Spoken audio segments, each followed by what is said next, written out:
My wife was barely in the ground when my daughter-in-law walked up to me in the pouring rain and told me to pack my bags for a cheap nursing home. I did not say a single word. I climbed into my neighbor's vehicle and let him take me away. He didn't head toward my house, though. Instead, he pulled up to an abandoned warehouse at Houston's Edge, placed a tarnished iron key in my hand, and told me, "This is something only you can know, and you must never tell your son."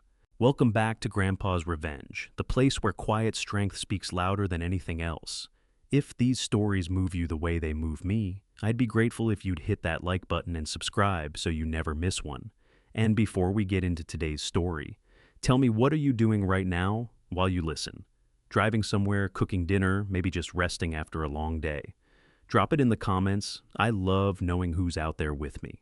Now, a quick note: some details in this story have been shaped for the purposes of storytelling. Any resemblance to real people or events is purely coincidental. It's the truth underneath the story that matters most. I was 73 years old, standing over the freshly turned earth that now held Celestine. 45 years of marriage, 45 years of building something quiet and real together, raising our boy Darnell, sharing every morning coffee without fail. Now, it was just me alone in a storm that was finally beginning to break. The cemetery was clearing out fast. Family members and old friends popped open umbrellas and hurried back to their warm cars, leaving the old widower to his grief. That's when I heard it, the sharp, impatient click of expensive heels on wet pavement behind me. Lacey, the woman my son Darnell had married 5 years ago. I didn't even have to turn around to picture the look on her face. Even at my wife's graveside, Lacey looked like she had somewhere more important to be. She had on a tailored black designer dress that cost more than my first car, her blonde hair protected by an enormous custom umbrella. She didn't reach out to comfort me. She didn't say a single word of sorrow for the woman who had opened our home to her. She came to a stop at my side and let out a loud, irritated sigh. "You need to start packing your belongings tonight, Eldon," she said, her voice sharp as a blade and completely drained of any human warmth. "Darnell and I have already found a budget-assisted living facility for you on the other side of the county. The paperwork is ready. The moving truck comes Monday, so don't make this harder than it has to be." I kept my gaze fixed on the wet grass blanketing Celestine's grave. I gave her nothing. Lacey stepped in closer, right into my space. "Did you hear me, old man?" she snapped, leaning in near enough that her overwhelming expensive perfume hit me full in the face. "You are not staying in that house. It is far too big for a senile retired mailman who can't even find his own slippers. Darnell and I are taking the property.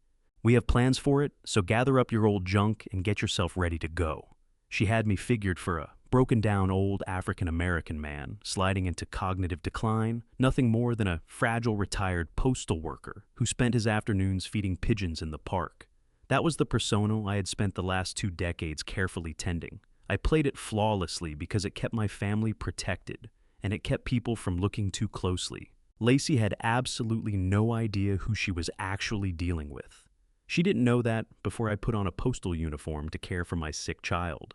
In the 90s, I was a senior forensic auditor for the Internal Revenue Service that I had spent my best years hunting down corporate embezzlers, dismantling money laundering rings, and bringing down arrogant criminals who believed they were too clever for the system. I knew how to read people. And when I read Lacey, what I saw was pure, undisguised greed. I didn't raise my voice. I didn't defend myself. I just let the cold rain run down my face and kept my silence. My refusal to engage infuriated her. She drew a breath to hurl another insult, but before she could get it out, a heavy, calloused hand came down firmly on my shoulder. Roscoe. Roscoe is my next-door neighbor, an old white Marine veteran who has lived beside me for 30 years. A man of very few words, but the kind of fierce loyalty you don't come across easily. The man just buried his wife, Lacey. Roscoe's voice came out like gravel being ground underfoot. "Back off before I forget my manners and throw that fancy umbrella into the mud." Lacey scoffed, her face twisting into a mask of cold aristocratic contempt. "You people are all the same," she muttered, spinning on her heel. "Be ready by Monday, Eldon or I will have the state remove you by force." She marched off toward Darnell's gleaming luxury car. Roscoe didn't let me stand there watching her go. He wrapped a firm hand around my arm and steered me toward his battered old work truck, parked along the edge of the cemetery grass. He pulled the passenger door open and helped me in out of the heavy rain. I expected Roscoe to drive us back to our quiet suburban street so I could sit inside my empty house and mourn. But when he turned the engine over, he didn't head toward the suburbs. He rolled onto the highway and drove straight out toward the industrial district on the far edge of Houston. We covered the distance in complete silence 40 minutes, with nothing but the rhythmic sweep of the windshield wipers between us. "Where are we going, Roscoe?" I finally asked, my voice hoarse from the crying I'd done earlier that morning. Roscoe kept his eyes locked on the wet road ahead, jaw set tight. He didn't answer right away. He drove deep into a tangle of abandoned factories and forgotten warehouses where the city seemed to vanish entirely. He pulled the truck up to a crumbling brick building, faded paint, heavy steel roll-up door. He cut the engine, and the truck shuddered into silence. Then Roscoe reached into his jacket pocket and pulled out a single tarnished iron key. He held it a moment, staring down at it, before placing it in my hand. "Celestine came to my house a month ago." Roscoe's voice was weighted with emotion. It was right after the doctors told her the cancer had spread to her brain. She could barely walk, but her eyes were burning with a kind of fire that scared me. "She gave me this key, Eldon, made me swear on my life and my honor that if she didn't make it through the winter, I'd bring you to this exact spot the moment they put her in the ground." I held the cold iron key, staring at my old friend in bewilderment. "Why didn't she just tell me herself?" I asked. "Because she knew you'd try to stop her," Roscoe said, turning to look me dead in the eye. "She said, 'This is something only you can know.' She was very specific. 'Eldon, you must never tell your son Darnell about this place, not until you understand exactly what you are dealing with.' She said, 'Darnell is completely blind to the snake sleeping in his bed.'" My heart began slamming against my ribs. The old dormant instincts of the forensic investigator came roaring awake inside my chest. I pushed open the truck door and stepped out into the freezing rain. I walked toward the heavy steel door of the abandoned warehouse. My hands were shaking, not from the cold, but from the crushing weight of anticipation about what my dying wife had hidden from me. I slid the tarnished iron key into the rusted padlock. It turned and clicked open without resistance. I shoved the heavy metal door upward, the old tracks groaning and shrieking through the empty lot. I stepped into the darkness and felt along the concrete wall for a light switch. I found it. A row of fluorescent tubes buzzed and flickered to life, flooding the room with hard white light. I stopped breathing completely. The key slipped from my fingers and rang out against the concrete floor. This was no storage space for old furniture and forgotten memories. It was a fully operational war room. The entire back wall was covered in massive corkboards, every inch of them plastered with hundreds of documents, printed emails, highlighted bank statements, legal contracts, surveillance photographs, dozens of them. All of it connected by a thin red string, mapping out a vast and intricate financial conspiracy. And right at the dead center of that wall, fixed beneath a bright spotlight, was a large photograph of my daughter-in-law, Lacey. I moved toward the wall slowly, my professional eye falling automatically into its old pattern, scanning every document, wire transfer receipts, routing numbers, hidden shell companies, forged signatures. My sweet, gentle Celestine, the woman who spent her evenings in the kitchen and watching game shows, had not been sitting quietly waiting to die. For the past 2 years, while the cancer ate away at her body, she had been systematically building a federal-level fraud case against her own daughter-in-law. She had been investigating Lacey in total absolute silence, assembling the ammunition I'd need to fight a war I hadn't even known had begun. I moved slowly along the full length of the corkboard, my eyes working across the hundreds of financial documents pinned to the cork. My wife, Celestine, was a high school teacher. She had spent her retirement baking sweet potato pie and knitting blankets for our church. But the wall in front of me looked like the interior of a federal investigation bureau. She had charted out a sprawling, intricate web of wire transfers, offshore shell corporations, and concealed bank accounts. Sitting on a small metal desk directly below the center of the corkboard was a black digital voice recorder. A strip of white tape was fixed to it, my name written on it, in Celestine's neat cursive hand. My hands trembled as I lifted it. I pressed play. The tiny speaker crackled, and then my beautiful wife's voice filled that cold, empty warehouse. Her voice was weak, fragile, laboring for every breath as the cancer worked through her lungs. But the tone was something else entirely, sharp, cold, and terrifyingly lucid. "Eldon, my sweet husband," she said, her voice filling that dark space. "If you are listening to this, it means I am gone, and you are standing in my war room. I am so sorry I kept this from you for 2 years. I knew that if I told you what I had been doing, you would try to stop me, or you'd take the whole investigation into your own hands. I needed you present with me in my final days, just loving me. I did not want our last time together poisoned by the pure evil sleeping under our son's roof. I closed my eyes and let her voice move through me. Lacey is a monster, Eldon. Celestine continued, her voice turning hard as stone. She is driving a blade into our boy's back and bleeding him dry. You know, Darnell has spent the last 5 years building that revolutionary medical patent. He believes Lacey has been out there securing venture capital funding on his behalf, but she is not helping him at all. She is methodically forging his signature and transferring legal ownership of his life's work into a dummy corporation. That corporation is secretly controlled by her lover. She has been carrying on an affair for over 2 years, Eldon. Their plan is to take the patent and cut Darnell out of his own company entirely. My heart slammed hard against my ribs. Darnell had poured everything he had into that medical device. It was his life's dream, and this woman was scheming to wrench it from his hands and deliver it to another man. But there is more, Celestine said, her voice breaking into a weak cough against the microphone. Lacey knows we own our home outright. She knows what that property is worth, now the value has tripled.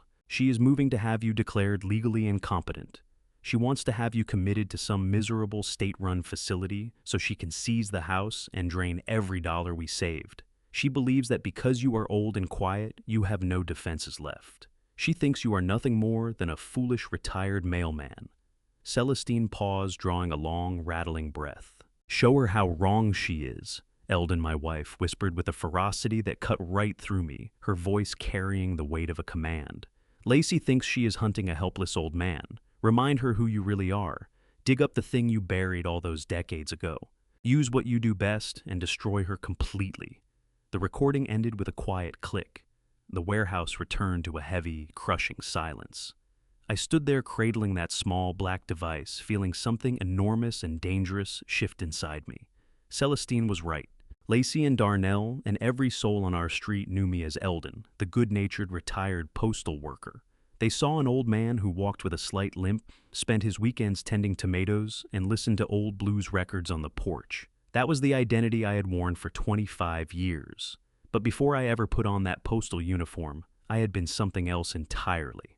Back in the 1990s, the halls of the federal government knew me by a different name, the Bloodhound. I was a senior forensic auditor for the Internal Revenue Service, carrying top-tier security clearance and a lethal gift for following dirty money wherever it tried to hide.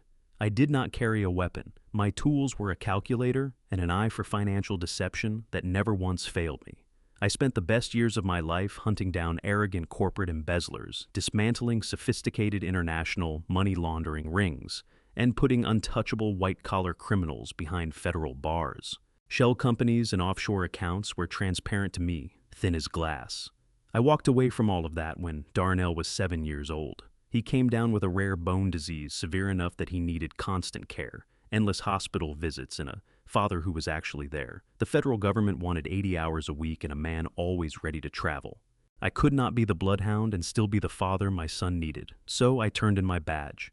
I traded tailored suits for a simple mailbag because the post office offered steady hours and solid health insurance. I buried every one of those lethal skills and built a quiet, ordinary life to save my boy. I never once looked back. I never had a moment of regret.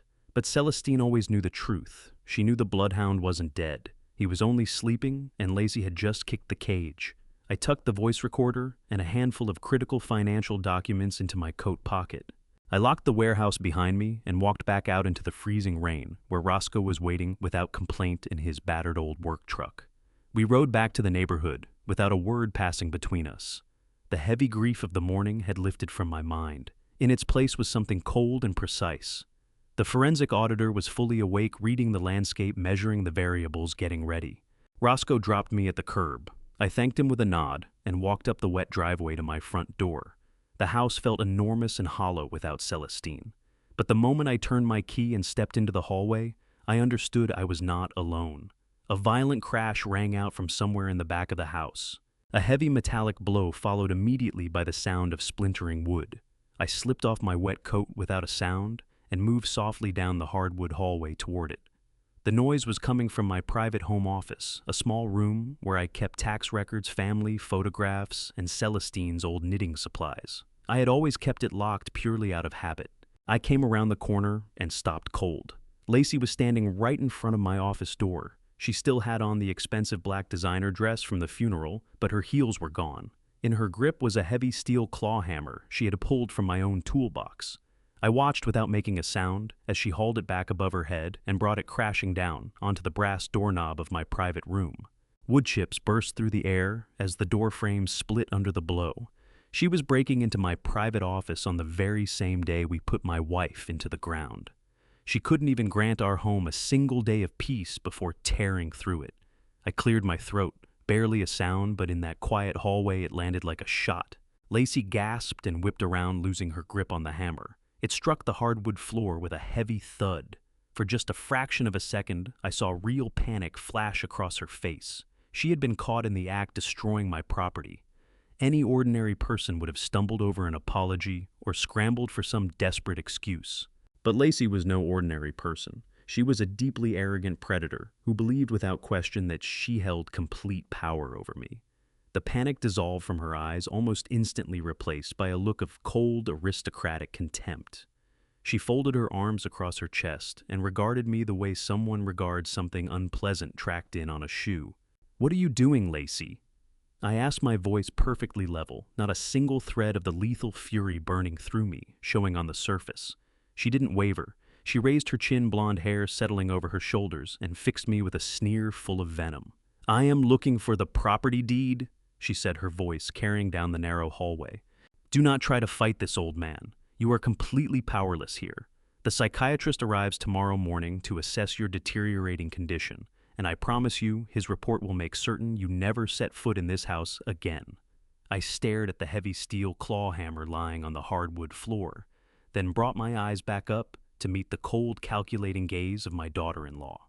Lacey had just smashed the lock off my private home office. Every instinct the old forensic auditor inside me, the bloodhound possessed, was screaming to step forward, seize her with the full weight of legal consequence, and lay her entire criminal operation bare right there in that hallway. But a good investigator knows you never reveal your hand to a predator who believes she has you cornered. You let her think she's winning, so she gets careless. So I did what I had done for the past 25 years. I put the disguise back on. My shoulders sagged forward, instantly dropping 2 inches of height. My hands began to shake violently. I widened my eyes, mimicking the hollow confusion of a fragile mind sliding toward dementia. "I am sorry, Lacey," I stammered, my voice cracking pitifully. "I do not know where I am. I was looking for Celestine. Is Celestine making dinner right now? I cannot find her." Lacey let out a cruel, barking laugh. The thin sliver of panic that had briefly crossed her face when she was caught was completely gone, now swept away by pure, arrogant triumph. She genuinely believed the strain of the funeral had finally pushed my fragile mind past the point of no return. "Celestine is dead, you crazy old fool," Lacey spat, kicking the broken wood chips across the hallway floor. "She is in the ground, and you are going to a locked ward. Go sit in the living room before you hurt yourself." I shuffled away, dragging my feet against the hardwood, playing the part of a shattered old man to absolute perfection. I lowered myself onto the floral sofa and stared blankly at the wall, waiting. I knew what was coming. Lacey needed a dramatic trigger to push her timeline forward, and she was about to manufacture one. 10 minutes later, the front door swung open. It was my son, Darnell. He looked completely wrung out, tie-loose eyes red and swollen from weeping at his mother's grave. He barely managed to pull off his wet coat before Lacey launched into her performance. It was a masterclass in manipulation. The instant she heard Darnell's footsteps in the foyer, she let out a piercing, terrified scream. She threw herself down onto the floor near the kitchen island, clutching her chest and sobbing in hysterics. Darnell rushed in pure panic, written across every feature of his face. "Lacey, baby, what happened?" he shouted, dropping to his knees beside her. She buried her face against his shoulder, shaking with fake, uncontrollable terror. "It is your father, Darnell," she sobbed, pointing a trembling finger at me, sitting quietly on the sofa. He completely lost his mind. He came at me. He was screaming that I killed Celestine, and he grabbed a kitchen knife. He chased me down the hall. I had to lock myself in the office, but he started smashing the door with a hammer to get to me. I watched her lie with flawless, breathtaking precision. She had taken her own crime, breaking into my private office, and twisted it into a story that cast her as the helpless, terrified victim. Darnell looked at the broken doorframe down the hall, then turned and looked at me. The crushing grief of losing his mother, layered on top of the shock of his wife's fabricated attack, blinded him completely. He did not ask for my account of events. He did not look for the knife she claimed I had grabbed. He just saw his weeping wife and his silent, seemingly bewildered father. "Dad, what the hell is wrong with you?" Darnell shouted, bearing down on me with his fists clenched. "She is trying to help us. She has been managing everything while we bury Mom. Are you out of your mind?" I looked up at my son, my only child, the boy I had surrendered my federal career to save. It took every ounce of restraint I had not to stand up and shake the blindness clean out of him, but the bloodhound understood that Darnell was already deeply poisoned. If I told him the truth in that moment, he would never believe a word of it. Lacey had sealed his mind shut. "I did not mean to Darnell," I mumbled, letting a single fake tear track down my wrinkled cheek. "I was just confused. I thought there was a stranger in the house. I am so sorry. I am just so incredibly tired." "See Darnell," Lacey cried, crawling over and clutching his leg. "He is a danger to himself and to me. He cannot stay here tonight. He needs to be somewhere secure before he actually hurts someone." Darnell dragged his hands across his face, breathing hard. He was a man buckling under impossible weight. Lacey knew exactly when to move. She reached into her designer bag and drew out a thick stack of legal documents. "I had my lawyer prepare these this morning, just in case things deteriorated." Lacey said, her voice shifting in an instant from terrified victim to calm, practical savior. "It is a full medical and financial power of attorney. If he signs this, we can legally transfer him to the secure facility tomorrow morning. We can take control of his bank accounts to cover his care and manage the house. It is for his own protection, Darnell. You know it is." Darnell stared at the thick papers and then looked over at me. His eyes held a deep, tragic pity, the look of a son saying a final goodbye to a father he believed was already lost. "Dad," Darnell said, his voice falling to a heavy whisper. "You have to sign this. I cannot have you going after my wife. You are sick. Mom is gone, and I am not able to care for you properly. Sign the papers and let us get you some help." He set the thick stack of documents on the coffee table directly in front of me. Lacey stood behind him, dabbing at her fake tears, a cold, victorious smirk pulling at the corners of her mouth. They were dismantling my rights, my freedom, and everything I owned right there in my own living room. I extended a violently trembling hand toward the papers. "I need my pen," I whispered, patting the pockets of my cardigan. "I can only sign with my lucky pen." Lacey rolled her eyes, but she did not object. "Just let the old fool use his pen, Darnell," she muttered. "Just get it done." I reached deep into the inner pocket of my shirt and withdrew a heavy silver fountain pen. It looked like an elegant antique, but it was a specialized tool that had followed me from my days at the Internal Revenue Service. I slowly uncapped it and leaned over the documents. I let my hand tremble hard as I pressed the nib to the paper. I did not write my actual legal signature. Instead, I used a particular chaotic scrawl, a forged mark I had developed long ago when handling undercover informants. I signed the bottom of every single page, appearing to hand over my life, my home, and my finances to the woman secretly dismantling my son. "Thank you, Dad," Darnell said softly, gathering up the papers. "It is going to be okay." Lacey snatched the documents from his hands, her eyes bright with naked, unfiltered greed. "I will fax these to the facility and the bank right now," she said, turning her back on us and heading up the stairs. "The moving truck will be here first thing tomorrow." Darnell drifted into the kitchen to pour himself a drink hollowed out with exhaustion. I stayed on the sofa, staring at nothing, holding the role of the defeated old man, until the sun went down and the house sank into a deep, still silence. At midnight, when I was completely certain that Darnell and Lacey were asleep, I dropped the act entirely. I rose from my bed with a perfectly straight posture. I walked to the closet and pushed the old shoeboxes aside. I pried back a loose floorboard and lifted out a heavy steel briefcase secured with a biometric thumbprint scanner. I pressed my thumb to the glass panel. The case clicked open. Inside, nestled in black foam, were the instruments of a master forensic auditor. encrypted laptops, untraceable burner phones, and specialized surveillance equipment. I pulled out a small black cellular phone and dialed a secure satellite number. It rang once before a sharp, familiar voice picked up. "I was wondering when you would finally call Bloodhound," the voice said. It was Wendell, an old colleague from the agency who now operated an elite private security firm in downtown Houston. "I heard about Celestine." "I am so sorry, old friend." "Thank you, Wendell," I said, my voice cold, sharp, and precise.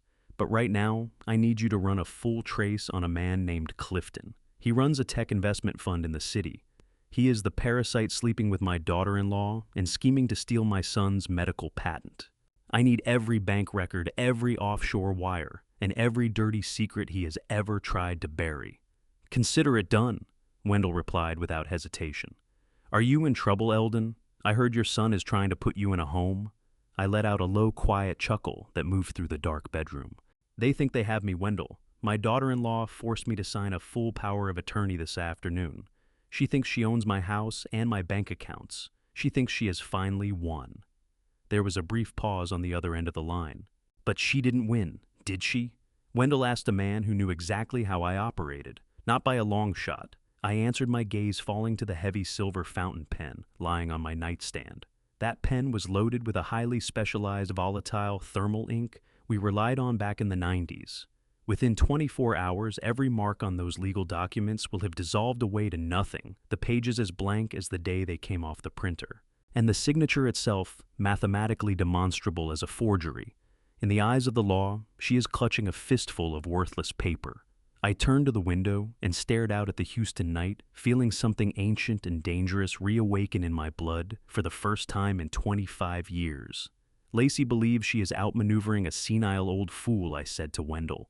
"She has no idea the clock just started. I am not merely going to stop what she has set in motion. I intend to acquire her entire world and set it on fire. Have those files on my desk by morning." The hunt was open.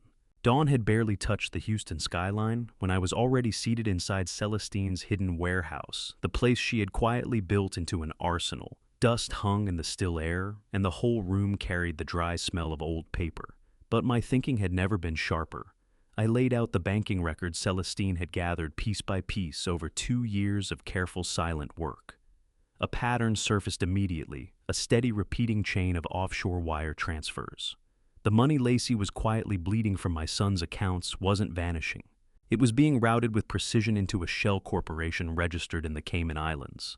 An hour of cross-referencing digital tax footprints, a technique I had honed across decades at the agency, was all it took to pull back the curtain on who actually owned that shell. Clifton Hargett, Chief Executive Officer of Vanguard Tech Ventures.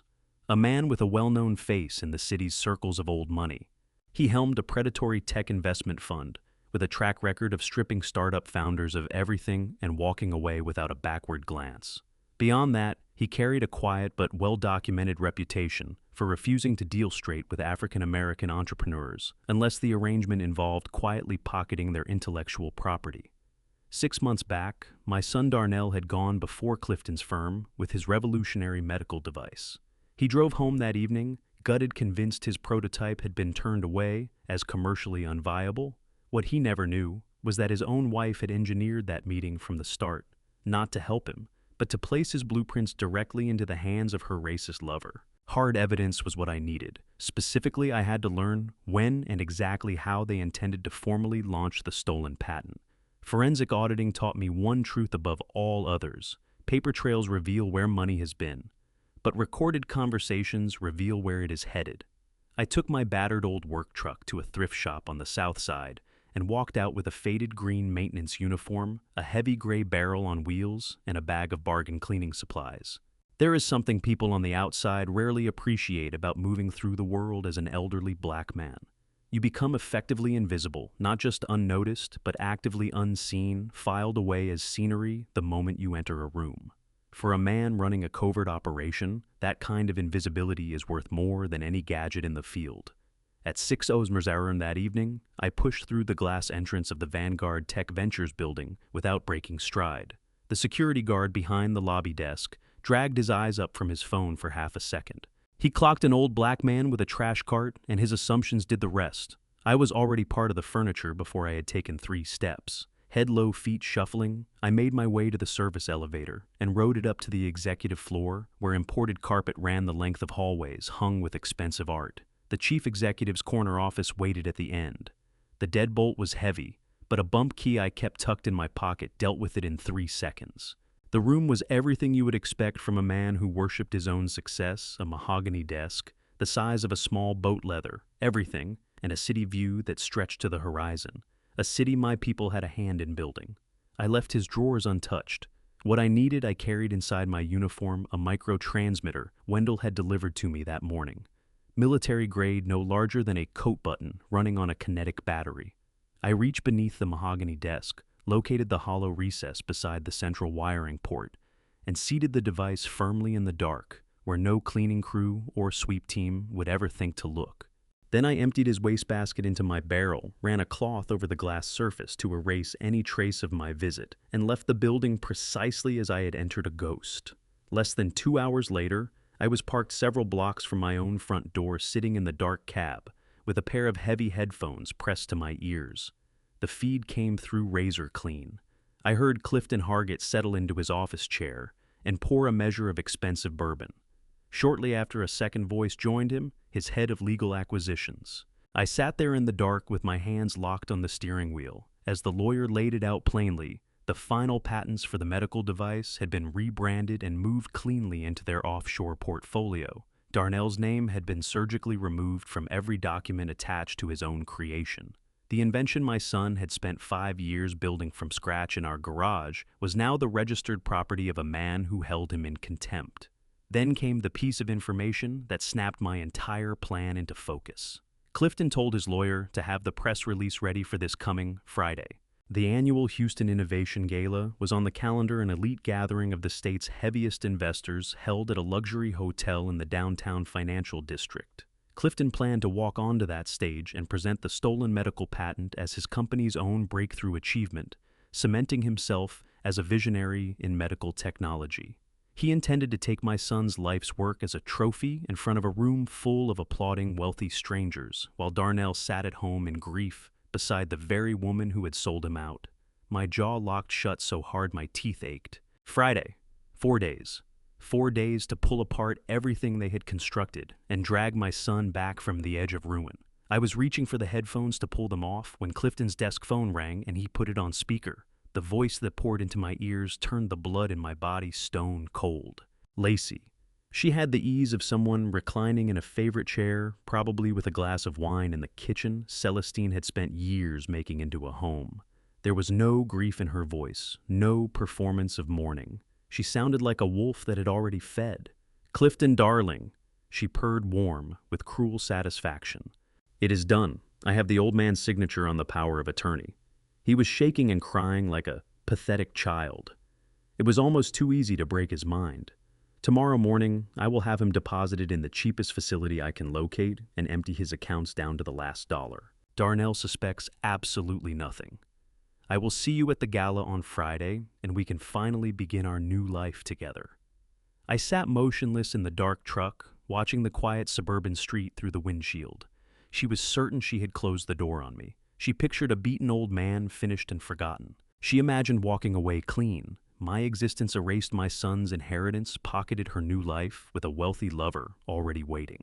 What she could not picture was the man on the other end of that transmission, the former senior forensic auditor of the federal government who had just recorded every syllable. Lacey and Clifton believed they were dismantling a blind man's chess set, but the bloodhound had their scent locked in, and come Friday night they were going to discover they had wandered directly into a trap. The heavy oak front door of my house opened without a knock. 9 o'clock exactly. I was in my faded armchair, a thick wool cardigan pulled around my shoulders, eyes fixed blankly on a cold and empty fireplace. Lacey came through the living room entrance with her heels hitting the hardwood like a gavel. She had brought company.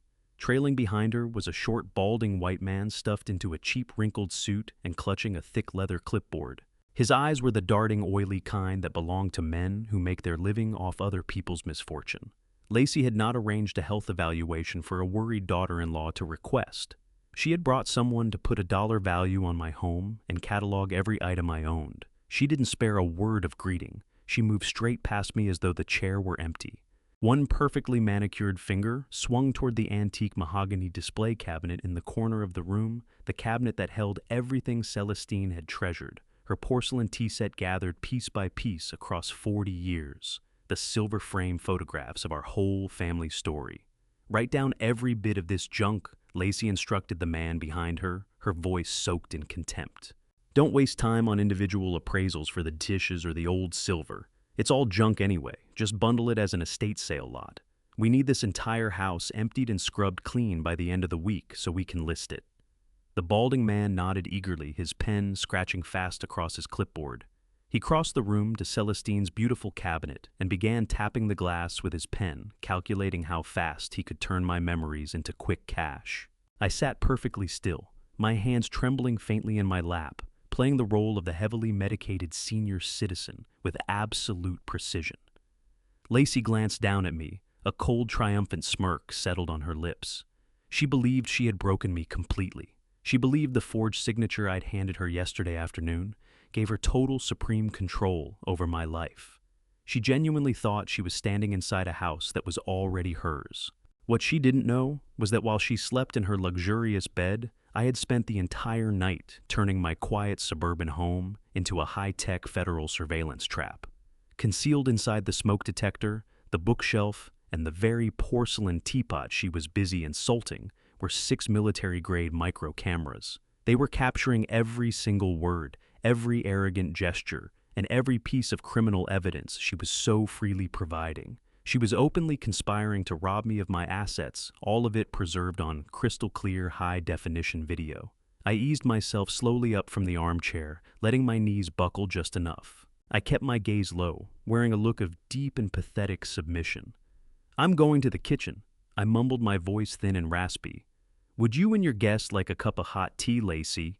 Lacey let out a sharp, mocking laugh. She glanced at the fake lawyer and rolled her eyes. "Look at him," she sneered loudly as though I weren't standing right there in front of her. "Yesterday he was waving a knife around like a dangerous lunatic, and today he wants to play the gracious little host. The dementia is absolutely rotting his brain." She turned back toward me, her eyes flat emptied of any human warmth. "Make the tea, old man," she ordered. "And make it fast. I have a full schedule today, and you've got plenty of packing to do. Your medical transport comes tomorrow morning to take you to the secure facility."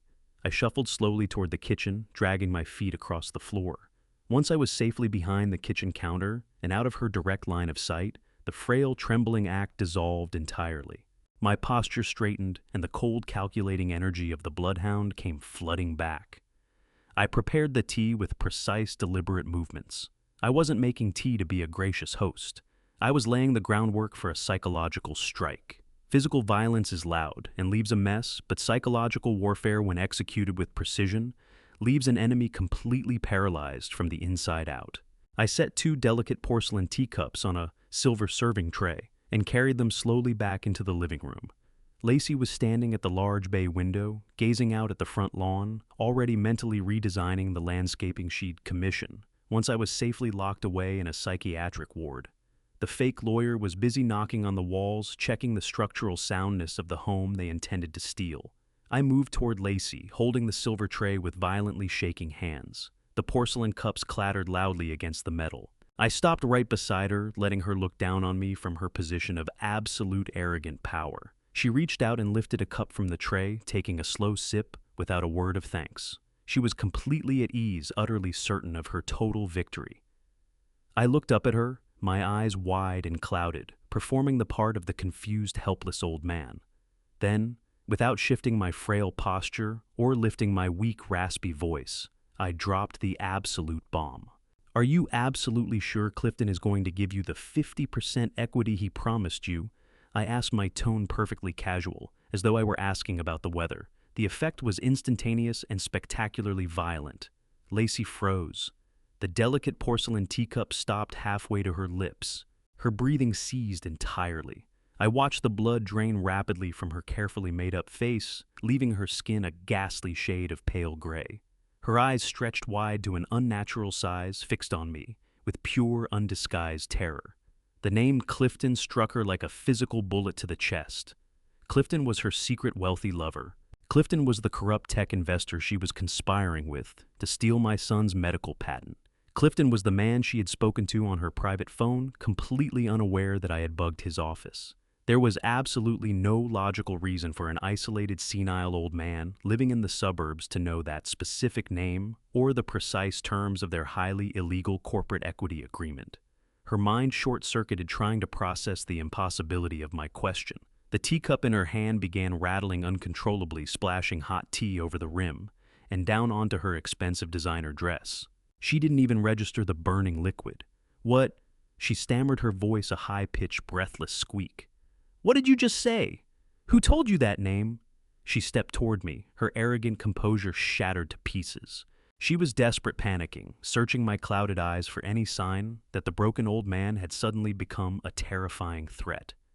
The fake lawyer turned around, sensing the sudden sharp spike of tension that had filled the room. I looked at her panicked face, and I executed the pivot flawlessly. I let my eyes drift aimlessly up toward the ceiling. My jaw went slack, and I let a confused, foolish smile spread across my wrinkled face. I tilted my head to one side, looking entirely lost in a deep mental fog. "Cliff!" I mumbled, scratching the side of my head with a trembling hand. "Who is Clifton? I think the neighbor's new dog might be named Clifton. Yes, that's it. It's a very loud dog, Lacey. It barks all through the night. It gives me a terrible headache." I shuffled away from her, carrying the silver tray back toward the kitchen, muttering incoherent nonsense about stray dogs and noise. I left her standing motionless at the bay window, completely paralyzed by a crushing wave of psychological terror.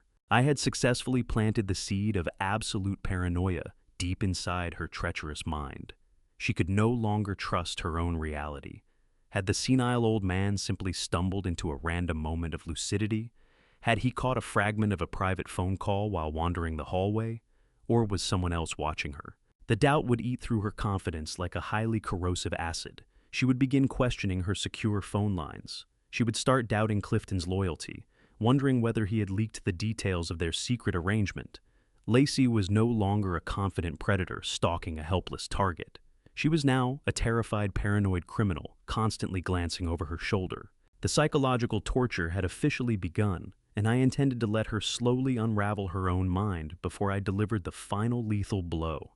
The moment Lacey and her greasy fake lawyer walked out the front door, I threw the heavy deadbolt and headed straight down the hallway to my hidden server room. The frail, shuffling old man vanished the instant the door clicked shut behind me. I rolled up the sleeves of my thick wool cardigan and settled in front of my glowing monitors. It was time to follow the money. Back in my years as a senior forensic auditor for the Internal Revenue Service, they drilled one fundamental truth into us. Criminals can lie with their mouths. They can forge legal documents and manipulate human emotion.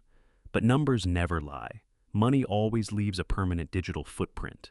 And nobody in the entire federal government was better at tracking those footprints than the Bloodhound.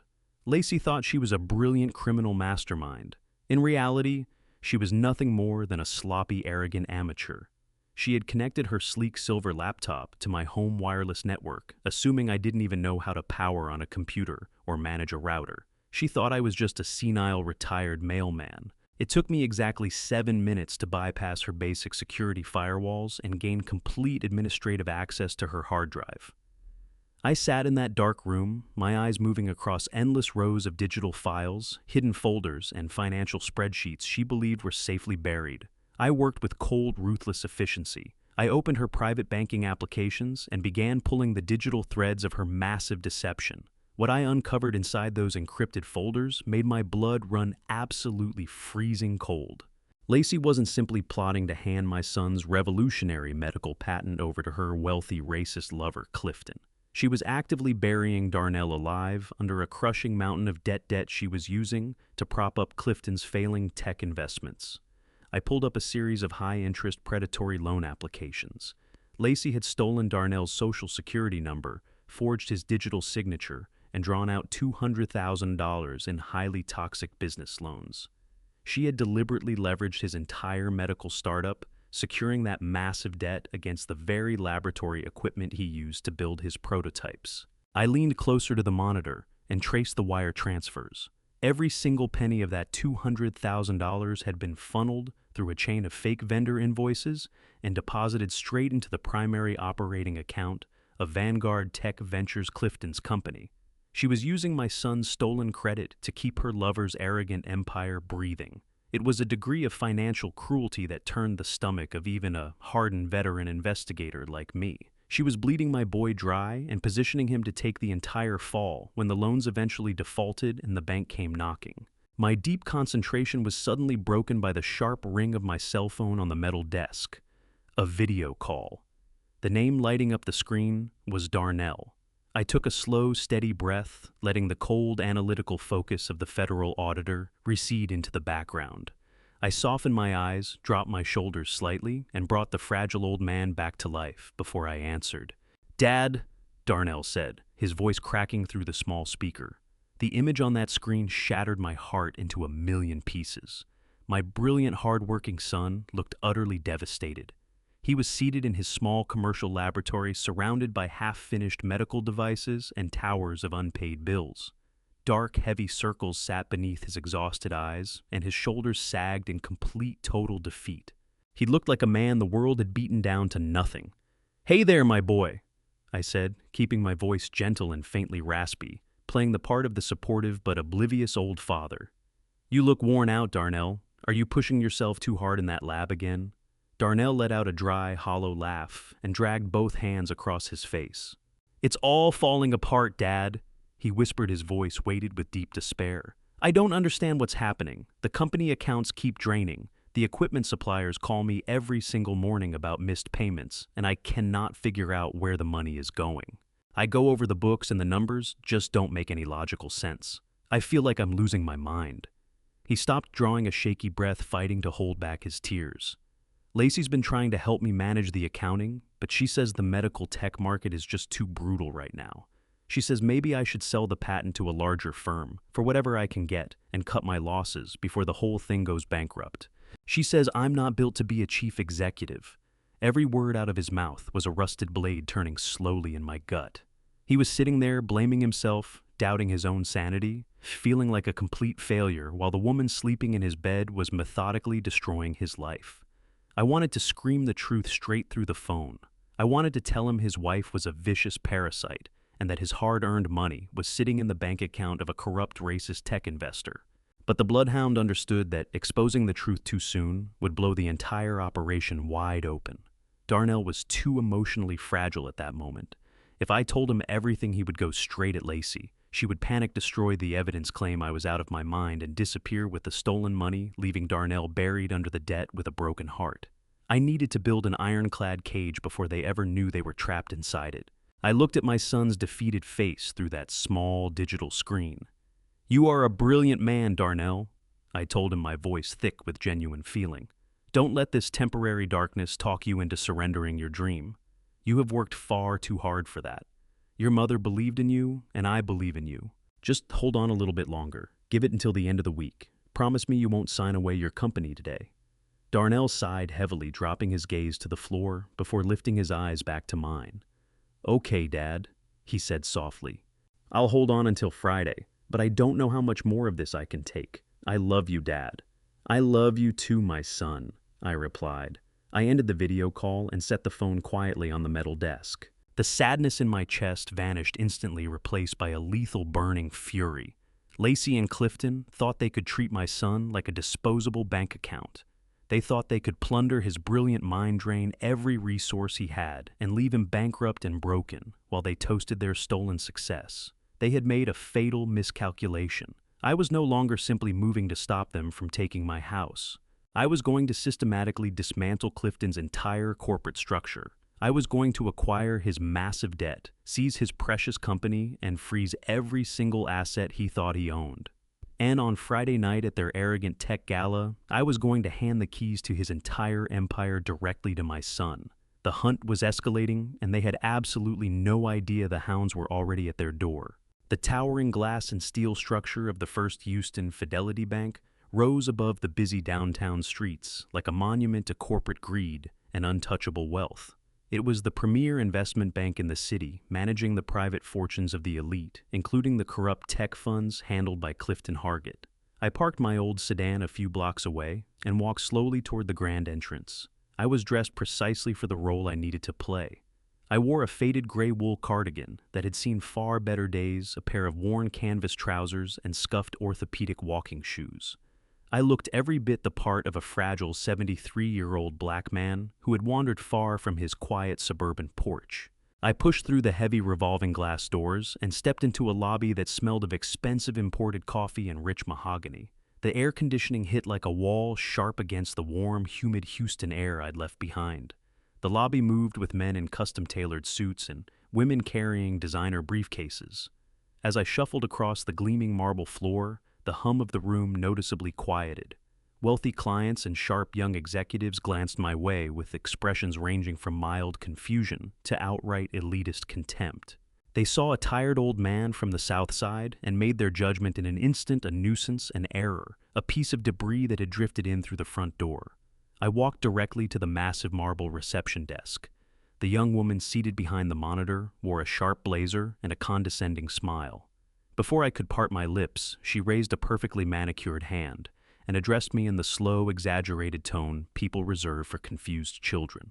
"Excuse me, sir," she said, her voice slathered in practiced professional sympathy. "I think you may have the wrong building. The retail branch where you can cash your Social Security check is 3 blocks down the street. This location serves exclusively corporate and high-net-worth investment clients." I didn't raise my voice. I kept my shoulders low and my hands resting easy on the marble counter. "I'm in the exact right building, miss," I replied, my voice a soft, raspy whisper. "I need to speak with the managing director of corporate acquisitions.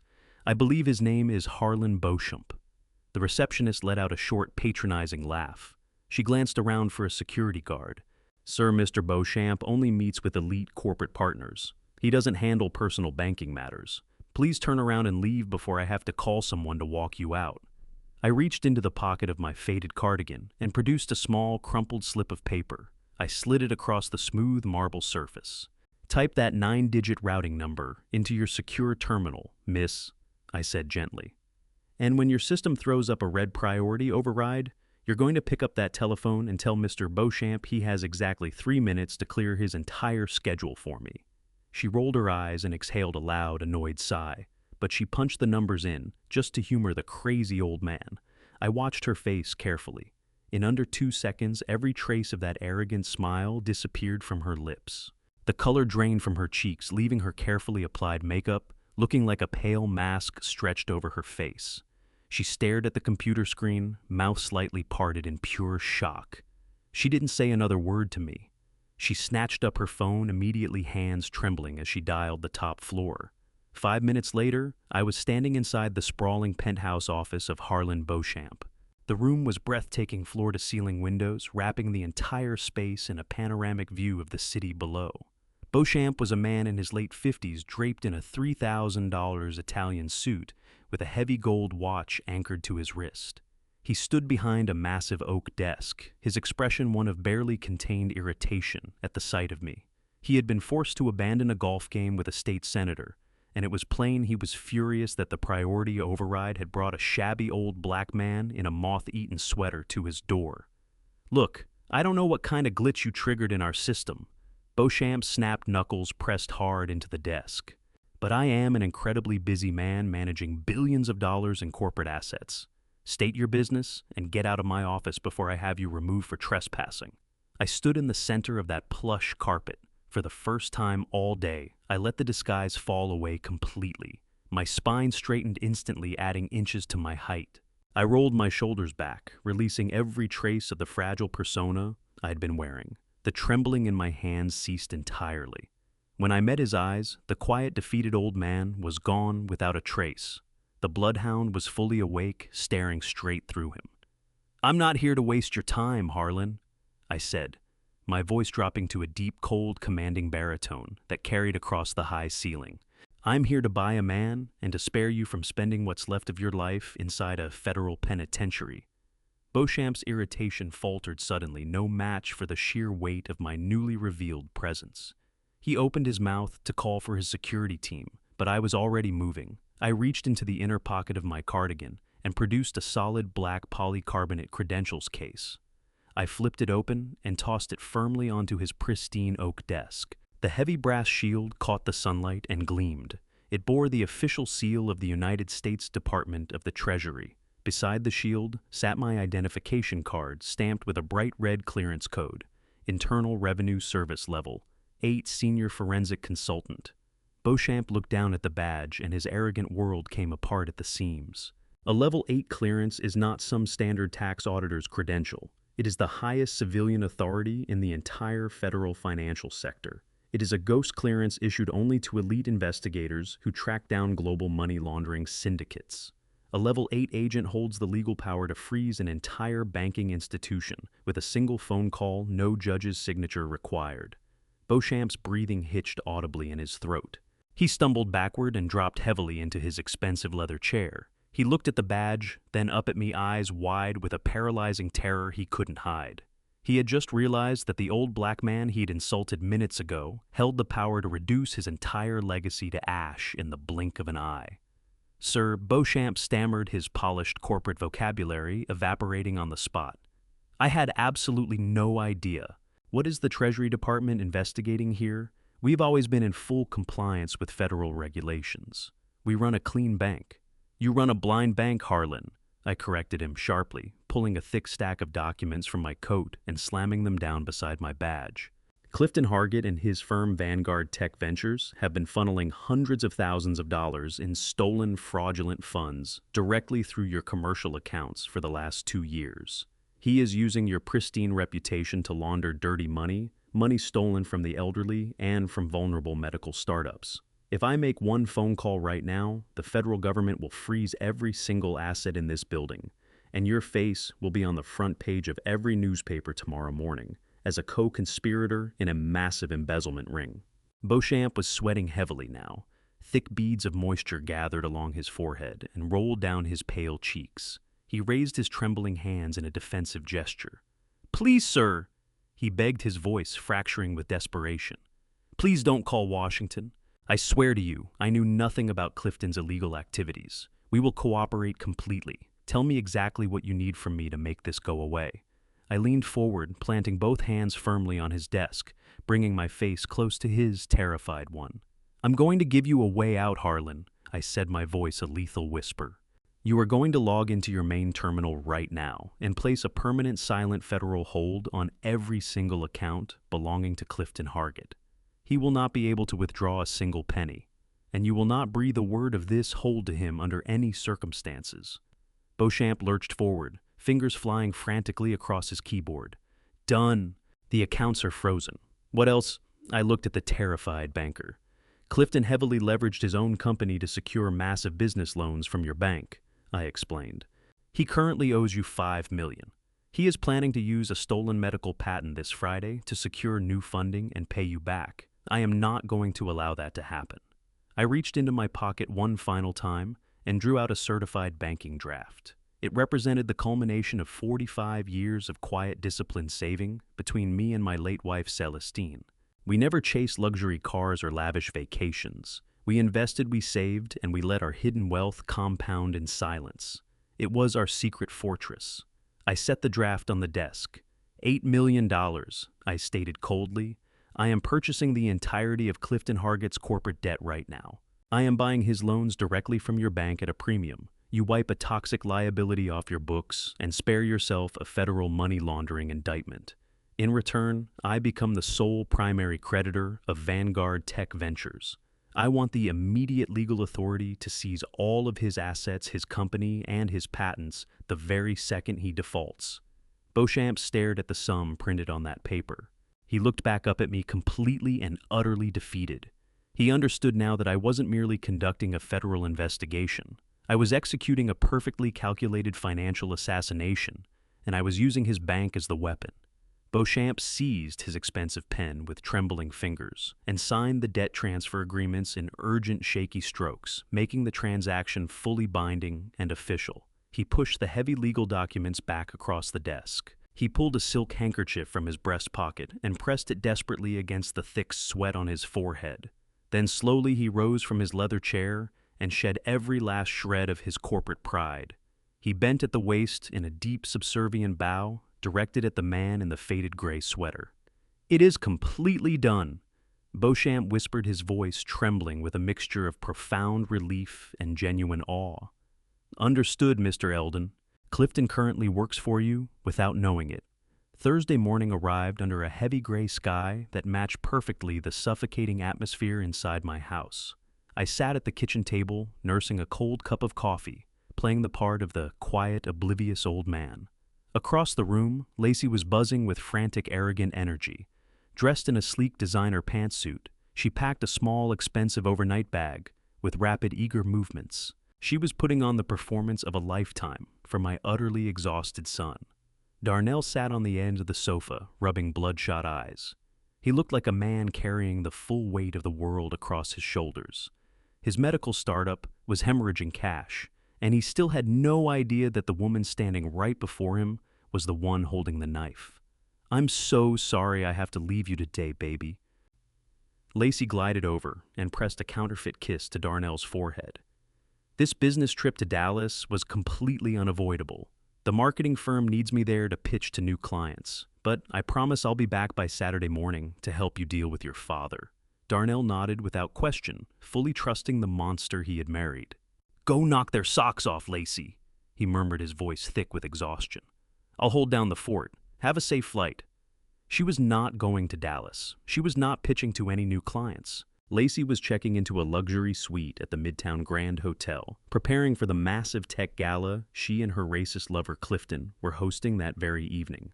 Tonight was the night they planned to step onto a brightly lit stage and publicly unveil my son's stolen medical patent before a room full of wealthy investors. She was kissing my son goodbye while actively engineering his complete professional and emotional destruction. Darnell picked up his briefcase and walked out the front door, headed to his laboratory for another day of miserable manufactured failure. The heavy door clicked shut behind him. The very second Darnell's car rolled out of the driveway, the devoted, loving wife vanished completely. Lacey spun around and fixed her gaze on me, her eyes practically vibrating with cold, predatory satisfaction. "Get up, Eldon," she commanded, her voice cracking like a whip. "It's time for you to go to your room." I let my hands tremble as I slowly pushed myself up from the kitchen table. I shuffled forward, head bowed low, moving like a frightened, cornered animal. Lacey marched behind me, her sharp heels striking the hardwood floor with aggressive precision, herding me down the hallway like a prisoner of war. She shoved me roughly into my bedroom. I stumbled forward, pretending to lose my footing, and caught myself on the edge of my unmade bed. Lacey stood in the doorway and looked at me with absolute contemptuous disgust. "Enjoy your last night in this house, old man." She sneered, a wicked, triumphant smile spreading slowly across her face. "Tomorrow morning, a specialized medical transport is coming to collect you. I told the doctors you're prone to violent psychotic outbursts, so they're bringing physical restraints. I'm locking this door right now. You're gonna sit in here without food or water for the next 24 hours. By the time those doctors show up tomorrow, you'll be so weak, dehydrated, and delirious that they'll certify your dementia without a second thought." She didn't wait for any response. She gripped the brass door handle and slammed the heavy wooden door completely shut. A heartbeat later, I heard the sharp metallic clank of a heavy commercial deadbolt locking from the outside. She had secretly installed it earlier that week, specifically for this moment. She wanted to break down my physical body and guarantee my mental evaluation would be a total catastrophic failure. I stood in the quiet bedroom and listened as her footsteps faded down the hallway. I heard the front door open and close, followed by the roar of her luxury SUV pulling away from the house. I was completely alone. The frail, trembling old man evaporated without a trace. I straightened my spine and rolled my shoulders back, shedding the weight of the pathetic disguise I had carried all week. A cold, dark smile settled across my face. Lacey honestly believed a commercial-grade deadbolt could hold me prisoner inside my own home. She thought she had successfully neutralized a retired mailman. I walked to my wooden dresser and pulled open the top drawer. I pushed aside a stack of old wool socks and lifted out a small leather pouch. Inside sat a professional tension wrench and a finely crafted steel pick. During my 2 decades as a senior forensic auditor for the Internal Revenue Service, I didn't just sit at a desk reviewing tax returns. I conducted raids on offshore shell companies, illegal gambling operations, and the heavily fortified safe houses of violent corporate embezzlers. Breaching physical security came just as naturally to me as cracking digital firewalls. I stepped up to the locked bedroom door and fed the tension wrench into the base of the keyhole. Applying a feather-light pressure, I slipped the steel pick inside and gently felt for the mechanical pins. 1, 2, 3, 4. I worked the internal tumblers with absolute fluid precision. It took exactly 12 seconds. With a soft, satisfying click, the heavy deadbolt rotated and gave way. I turned the handle, and the door swung wide open. I was free, but I wasn't going anywhere just yet. I was going to get dressed for a party. I crossed to my deep walk-in closet and reached all the way to the very back. Concealed behind my old postal uniforms and gardening clothes hung a heavy, dust-proof garment bag that hadn't been opened in over 20 years. I unzipped the thick plastic cover and carefully revealed the dark fabric inside. It was a custom-tailored midnight blue pinstripe suit. I'd had this suit handcrafted in London during an international money laundering investigation back in 1997. It was cut from the finest lightweight wool with sharp, aggressive lines engineered to project absolute uncompromising authority. It was the armor of the bloodhound. I peeled off my faded gray cardigan and my worn canvas trousers. I put on a crisp white dress shirt and fastened the pearl buttons with steady, confident hands. I stepped into the midnight blue trousers and drew the heavy tailored jacket up over my shoulders. It still fit me perfectly. I stood before the full-length mirror and tied a deep navy silk tie, pulling the knot firm and tight against my collar. I studied my reflection. The 73-year-old black man looking back at me bore no resemblance to a helpless victim waiting on a psychiatric ambulance. He looked like a highly lethal federal executioner. The suit sent a surge of cold, calculating energy rushing through me that made my blood run hot. Lacey and Clifton believed they were hosting a victory celebration for Houston's wealthiest elite. They were about to discover that the supreme predator had just walked into their pristine hunting ground. I turned from the mirror and moved to the hidden biometric safe beneath my floorboards. The green light blinked as it read my thumbprint, and the heavy steel door swung open. I reached inside and retrieved the ammunition I had spent the past 4 days gathering with meticulous care. First came the thick stack of highlighted banking records documents that proved beyond any shadow of a doubt that Clifton Hargett's company was completely bankrupt and that I was now the sole legal owner of his massive corporate debt. Second, I drew out the glossy high-definition photographs my private investigator had captured, crystal clear images of Lacey and Clifton holding hands, slipping into hotel rooms together, laughing at private jokes while my son worked himself toward an early grave. And then finally, I lifted out the crown jewel of the entire operation. It was a single sheet of heavy stationery bearing the official seal of the United States Federal Bureau of Investigation. Wendell, my old colleague at the agency, had called in a massive favor with the Cyber Crimes Division. When he delivered my evidence of Clifton's money laundering and Lacey's corporate identity theft, a federal judge hadn't hesitated for a moment. The paper in my hand was a fully authorized active federal arrest warrant for both Clifton Hargett and Lacey Odom.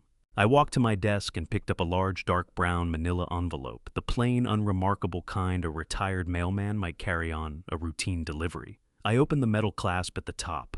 I folded the banking records and slid them inside. The glossy photographs of the affair went in right behind them. Finally, I folded the federal arrest warrant, making sure the bright red signature of the federal judge would be the very first thing visible, and slipped it into the center of the package. I sealed the envelope and held it in my hands. It wasn't thick and it didn't weigh much, but it was a fully loaded weapon carrying enough destructive force to obliterate their entire arrogant existence. I checked my gold wristwatch. 6 o'clock in the evening. The Houston Innovation Gala was already beginning to fill with the wealthiest corporate names in the city. Lacey and Clifton were probably stationed near the open bar by now, sipping vintage champagne, smiling broadly, and soaking up early congratulations for the brilliant medical patent they had violently stolen from my family.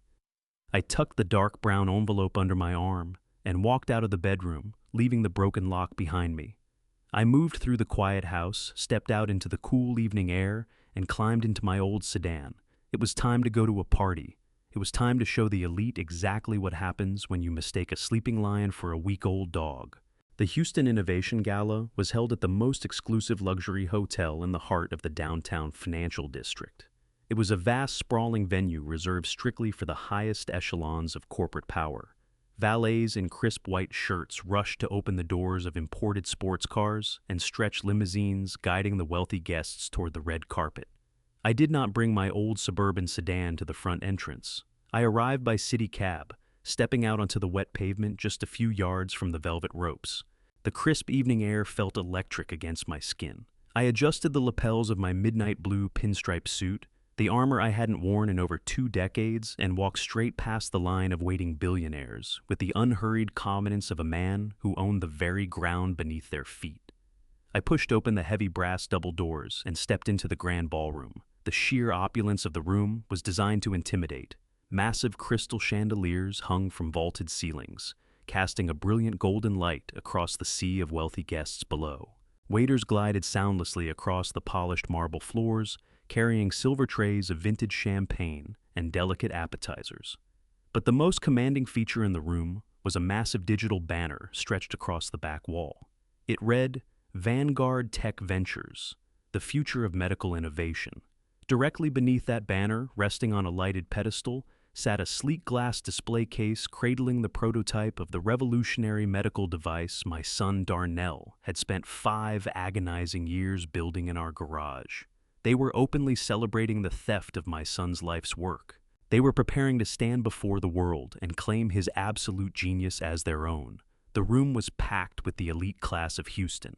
Venture capitalists, powerful politicians, and arrogant corporate titans moved through the crowd, laughing and trading favors. It was a sea of wealthy privilege. They sipped expensive champagne and exchanged hollow pleasantries, completely blind to the fact that the evening's centerpiece was a massive federal crime. And then I stepped fully into the light. Even in my immaculate custom-tailored suit, I stood out like a blaring alarm. I was a 73-year-old African-American man, stepping uninvited into a heavily guarded sanctuary built on generational wealth and systemic exclusion. The gentle hum of the string quartet continued drifting in from the corner, but the nearest conversations dropped dead the moment I crossed the threshold. Eyes turned toward me. I felt the weight of their judgmental stares moving across my face, my skin, my completely unapologetic presence. They did not see a retired federal investigator with the power to dismantle their financial portfolios. They saw a glaring irregularity. They saw an old black man who must have slipped past the security desk by mistake. A quiet current of prejudice rippled through the crowd. I did not shrink beneath those heavy gazes. I did not drop my head. I moved forward with the slow, deliberate, utterly terrifying stride of an apex predator walking back into his natural hunting ground. I scanned the massive room, locating my targets. Right at the absolute center, positioned on a slightly elevated platform, stood the 2 people I had come to destroy. Clifton Hargett, the corrupt chief executive, wore a sharp velvet tuxedo and cradled a crystal glass of expensive bourbon, laughing loudly at something a city senator had said. Standing right at his side, clutching his arm, without a trace of shame, was my treacherous daughter-in-law, Lacey. She had on a stunning, backless silver evening gown, dripping in diamonds, diamonds purchased without question, with money violently stolen from my son. They were holding court, soaking up early congratulations for the brilliant medical project they were about to publicly unveil. Lacey turned her head to pluck another glass of champagne from a passing waiter. As she turned, her eyes drifted casually across the ballroom floor and locked directly onto mine. I stopped where I was and simply stood there, 20 feet away, the heavy dark brown manila envelope held firmly in my right hand. The bright, triumphant smile on her perfectly made-up face shattered instantly into a million jagged pieces. Her eyes stretched wide in absolute shock and pure, unfiltered panic. Her mind simply could not process what it was seeing. In her twisted and cruel version of reality, I was supposed to be locked inside my dark bedroom, starving, severely dehydrated, sliding toward total mental collapse while I waited for a psychiatric ambulance to collect me at dawn. Yet here I stood, tall, powerful, and impeccably dressed, walking straight into the middle of her stolen night of glory. The panic curdled fast into a furious, violent rage. She whispered something sharp to Clifton, released his arm, and cut aggressively through the crowd of wealthy guests toward me.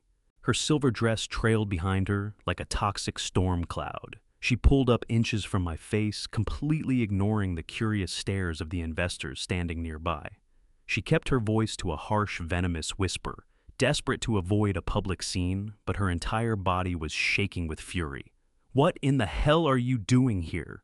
she hissed, her eyes blazing with pure, undisguised hatred.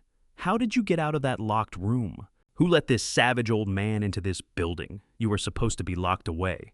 You crazy senile fool. You are ruining everything." I didn't answer her.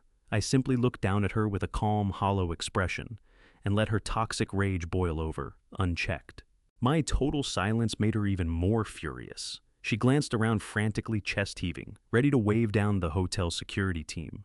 "You are completely out of your mind," Lacey spat, leaning close enough that I could catch the sweet scent of vintage champagne on her breath.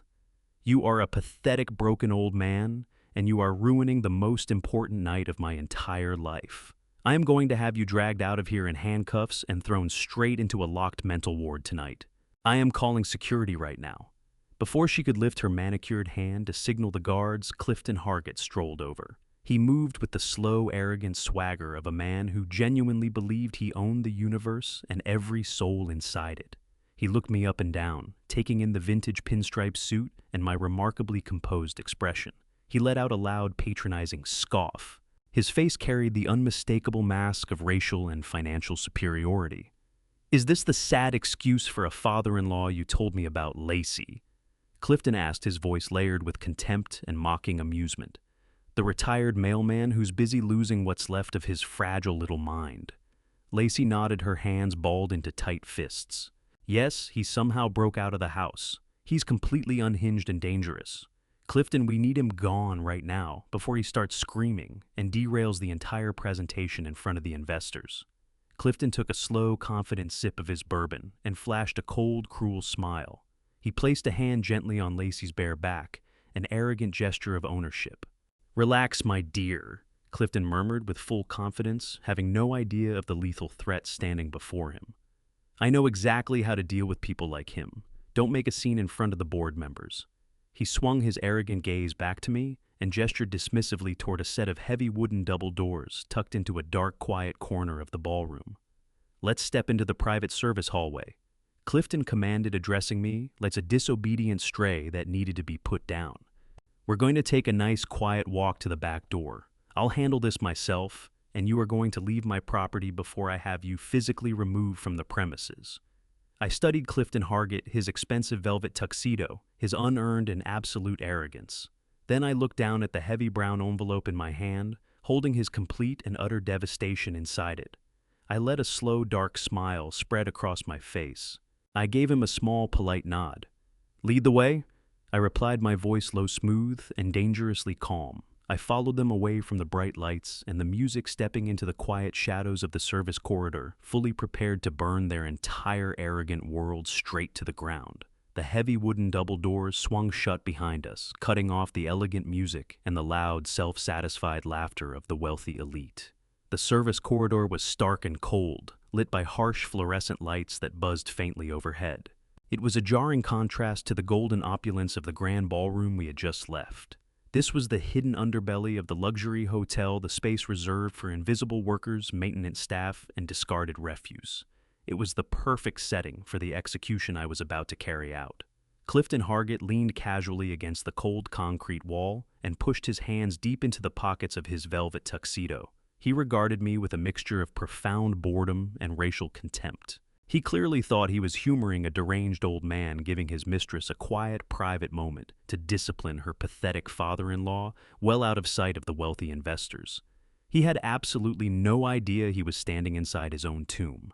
Lacey didn't waste a single second. The moment those heavy doors sealed us away from the public, her carefully constructed mask of the poised and elegant partner dissolved entirely. Her face twisted into something ugly, pure, undisguised rage. She came toward me across the bare concrete floor, her expensive silver heels snapping sharply with every step. She stopped right in front of me, chest heaving with toxic fury, crowding my space like a cornered animal lashing out. "You stupid, arrogant old fool!" she hissed, her voice trembling with venom. "How dare you humiliate me tonight? How did you get out of that house?" I stood perfectly still, both hands resting calmly at my sides. I met her gaze with the cold, calculating eyes of the bloodhound. I offered no explanation, I did not flinch or tremble like the fragile, broken man she believed me to be. My absolute silence and my complete absence of fear drove her straight over the edge of her sanity. What you are about to witness in that room took 2 years and everything this family had left to make possible. Before we get there, I want to ask you something. If the person sitting across from you at dinner had been quietly dismantling everything you built, would you confront them the moment you found out, or would you wait until the proof was airtight? She was completely accustomed to me, dropping my gaze and shuffling along in quiet deference. She lifted her right hand. The thick diamond bracelet circling her wrist caught the glare of the overhead fluorescence as her arm cut violently through the air. The slap was savage and loud. Her flat palm connected with my left cheek in a sharp crack that rang down the length of that long, empty corridor. The sting was instant and hot, spreading fast across my weathered face. A heavy gold ring on her finger clipped the edge of my lower lip, pulling up a tiny bead of warm, metallic blood. I did not flinch. I did not raise a hand to shield myself. I turned my head slowly back toward her and held her gaze steady, unblinking absolute. I had spent decades staring down cartel accountants, armed money launderers, and desperate men with life sentences hanging over their heads. A slap from a spoiled, greedy narcissist registered about as much as a warm breeze on a summer afternoon.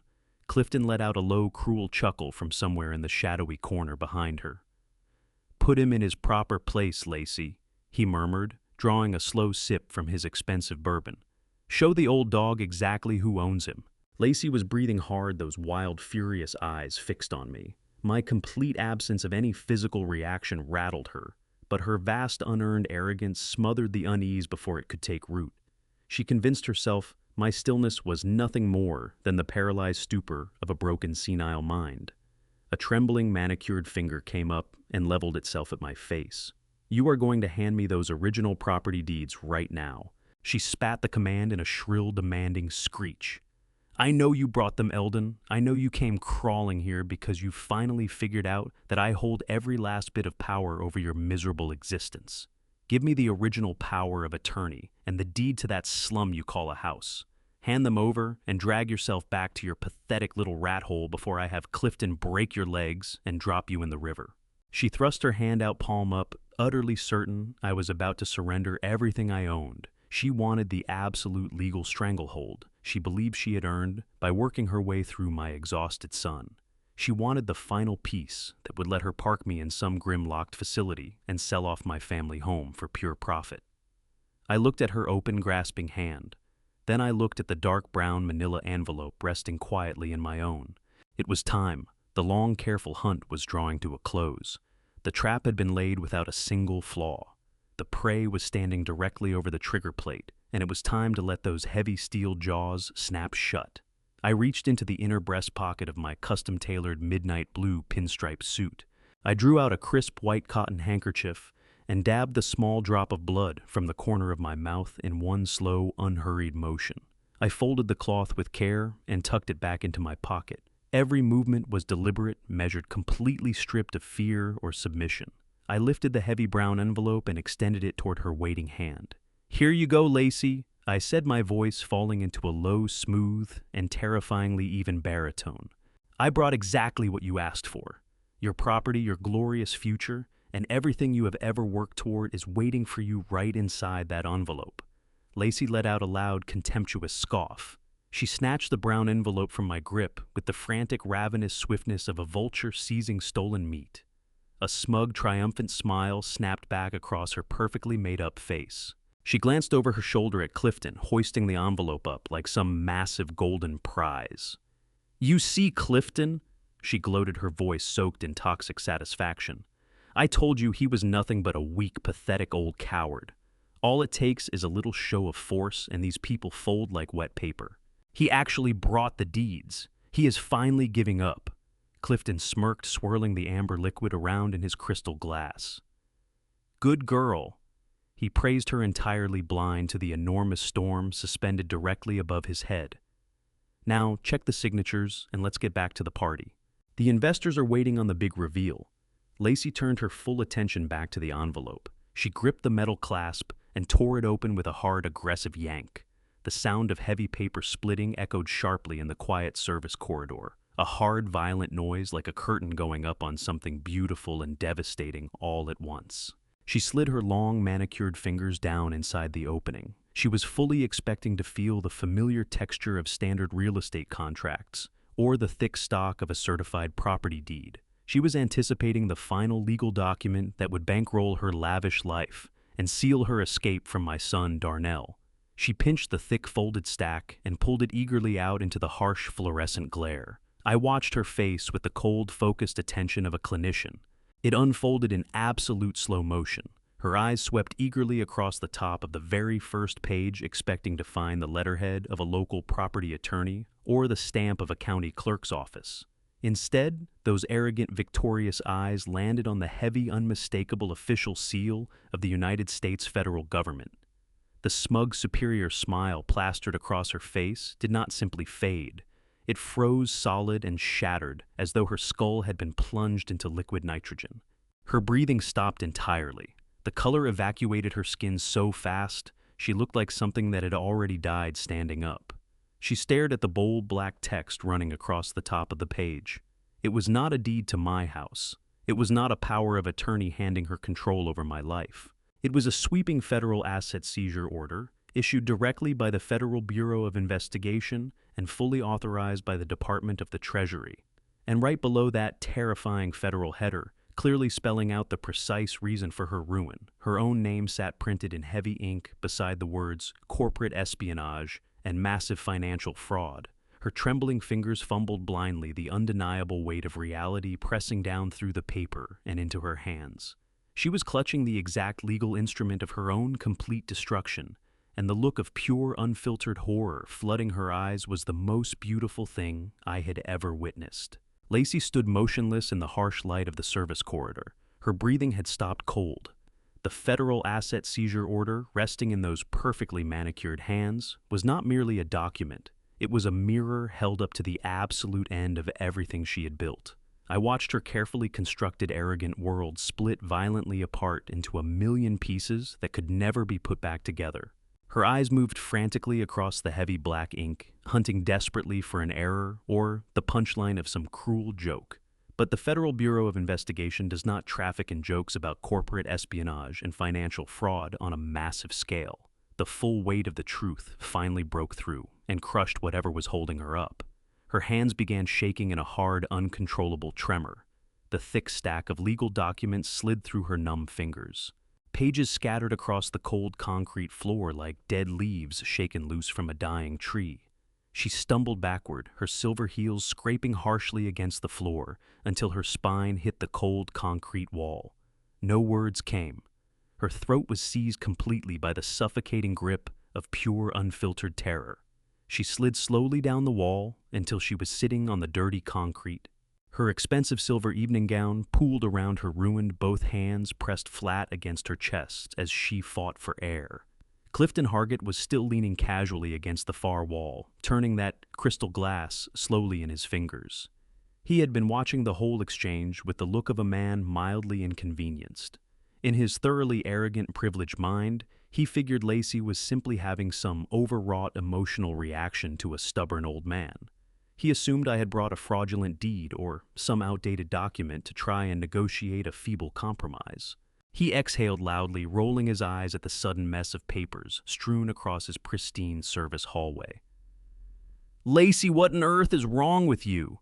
Clifton muttered, his voice thick with condescending impatience. "Pick those papers up and stop behaving like a hysterical child. We have a room full of venture capitalists waiting for us to unveil the medical device. We don't have time for this kind of theatrics. Get the deed from the old man and let's go." Lacey did not answer. She simply sat on the floor, staring blankly at the scattered pages, her mind completely shattered by the sheer crushing weight of what she had brought down on herself. Clifton scowled, deeply offended that his mistress was ignoring a direct order. He pushed off the wall and strode over to where we stood. He set his crystal glass down on a nearby service cart and crouched to gather the scattered pages himself. He snatched the first sheet off the floor, fully expecting to find a residential property deed. But his arrogant blue eyes landed on the same heavy federal seal that had just finished destroying his mistress. I stood perfectly still and watched the exact moment a powerful tech billionaire understood he was standing on a landmine that had already gone off. The first document he lifted was the official federal freeze order. It laid out in plain terms the immediate suspension of Vanguard Tech Ventures and named him as the primary target of an active federal investigation into money laundering and wire fraud. But that was not the page that broke him completely. That distinction belonged to the second sheet he pulled off the floor. The certified debt transfer agreement I had personally executed that very morning with Harlan Beauchamp at the First Houston Fidelity Bank. Clifton stared at the heavily highlighted banking records. They made it unmistakably clear that his $5 million corporate loan, the very money that propped up his lavish lifestyle and his counterfeit tech empire, had been sold outright. The bank had offloaded his toxic debt to stay ahead of federal prosecution, and the sole legal entity that acquired that $5 million obligation was a private anonymous ghost corporation called the Celestine Trust. Clifton's heart rate spiked so fast I could practically see the pulse hammering in his neck. His perfectly manicured hands started to shake the same wretched tremor that had just overtaken Lacey. He tore frantically through the pages, reading the attached bank statements, confirming his company accounts were frozen at exactly $0. He absorbed the aggressive legal clause granting the Celestine Trust the immediate unconditional right to seize all of his corporate assets, including the stolen medical patent, the instant his accounts fell into default. The realization hit him with sickening clarity. He no longer owned his company. He no longer owned his luxury cars or his penthouse apartment. Every last thing he had falsely claimed as his own was now legally held by the mysterious trust, sitting on top of his massive unpayable debt. His entire arrogant identity had been assembled on stolen wealth, and that wealth had just been completely dismantled by a man he had written off as a senile retired mailman.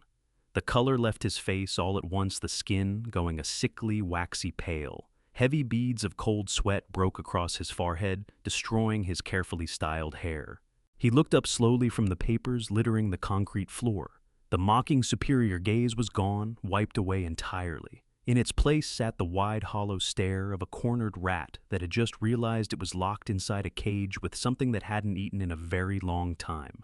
His eyes traveled from my polished leather shoes upward, pausing on my custom-tailored midnight blue pinstripe suit, before finally settling on my cold, unyielding gaze.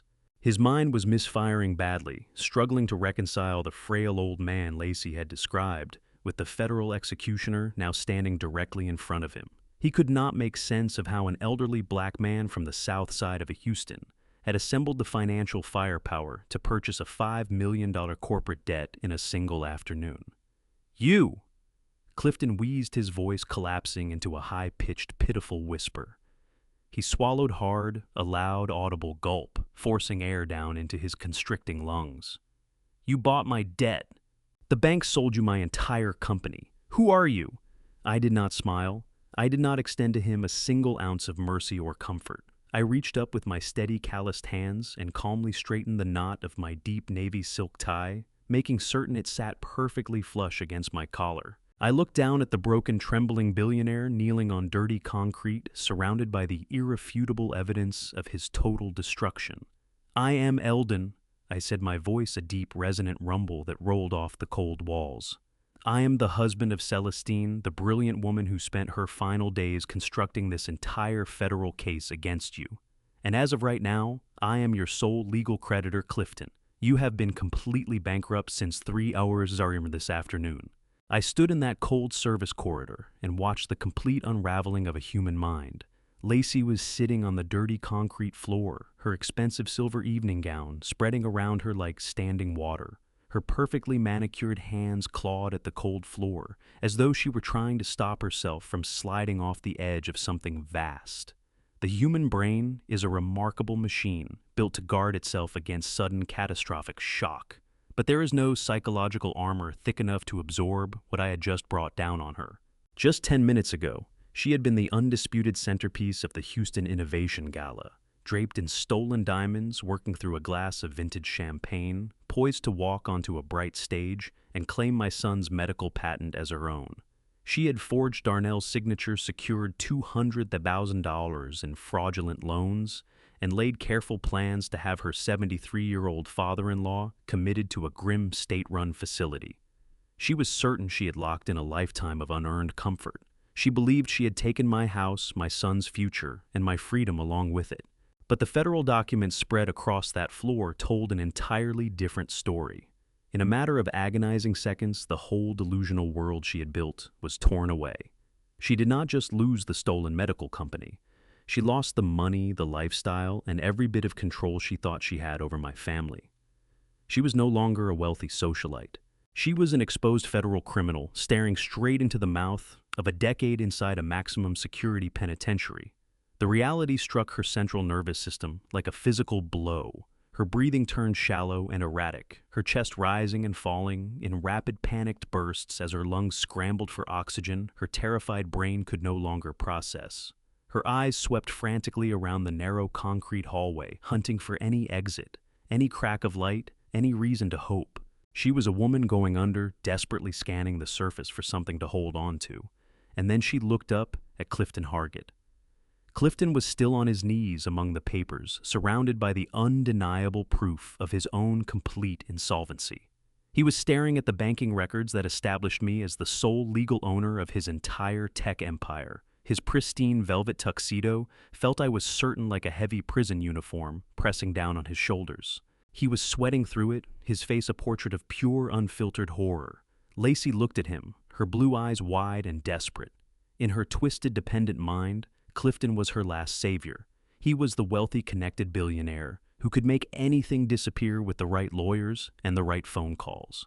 She genuinely believed their arrangement actually meant something to him. She thought they were partners. "Clifton!" Lacey gasped, her voice collapsing into a high, pathetic whisper. "Clifton, please do something. Call your legal team. Call the bank. We can fight this. He is just a retired mailman. He cannot do this to us. You have to fix this, Clifton." She reached out her trembling hand and closed her fingers around the sleeve of his expensive velvet jacket. It was a desperate plea to the monster she had helped create. But Clifton Hargett was not a loyal partner. He was a ruthless, self-preserving predator who cared about exactly one person's survival. And right now, the woman gripping his sleeve was the precise reason his entire $5 million empire was burning to the ground. He looked at her trembling hand, then he looked at her terrified face. The fear already living in his eyes curdled rapidly into something dark, explosive, and vicious.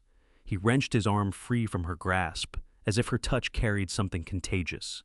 He shoved himself up off the floor, his leather shoes scraping against the concrete, and stood over her face, twisted into something ugly and hateful. "Fix this!" Clifton screamed, his voice slamming off the concrete walls, every last trace of corporate composure gone. "Fix this! You have completely destroyed my life. You stupid, arrogant parasite." Lacey recoiled, pressing herself back against the cold wall. "Clifton, you told me we were a team." She sobbed, tears of pure panic cutting tracks through her perfectly applied makeup and running down her pale cheeks. "A team!" Clifton roared, hands balled into tight, furious fists at his sides. "You told me your father-in-law was a helpless, senile old fool. You told me he was a pathetic retired postal worker who could barely recall his own name. You promised me this was going to be a clean, simple acquisition. You literally walked a senior federal forensic investigator straight into my private bank accounts. You brought a federal executioner directly to my front door." Clifton did not stop there. The sheer crushing weight of losing his company, his fortune, and his freedom snapped whatever thin thread of restraint he still had. He understood his life as he knew it was finished, and he needed somewhere to direct the full force of his rage. He stepped forward, closing the gap between them. Before Lacey could even lift her hands to shield her face, Clifton drew his arm back. This was not a warning backhand from a man exercising any kind of restraint. He hit her with a vicious open palm, pouring every ounce of his fury and despair into the blow. The sound it made was sickening. It cracked through the quiet service corridor like a gunshot. The raw, brutal force caught Lacey squarely across the jaw, whipping her head hard to the side. Lacey let out a sharp, agonizing cry. The impact knocked her completely off balance. She went sideways, her body slamming hard against the unforgiving marble and concrete floor. She landed in a tangled heap of expensive silver fabric and shattered dignity, her designer diamond earrings scattering against the stone. I stood perfectly still, watching two arrogant elites tear into each other like starving dogs trapped together in a pit. There is no loyalty among thieves, especially when the stolen gold turns to dust. Lacey lay on the cold floor completely disoriented. The physical shock of Clifton's assault on top of the total psychological obliteration of her entire life was more than her system could absorb. Her mind was short-circuiting. She tried to push herself up on trembling arms, but her muscles refused the command entirely. Her elbows buckled, and she went back down onto the dirty floor.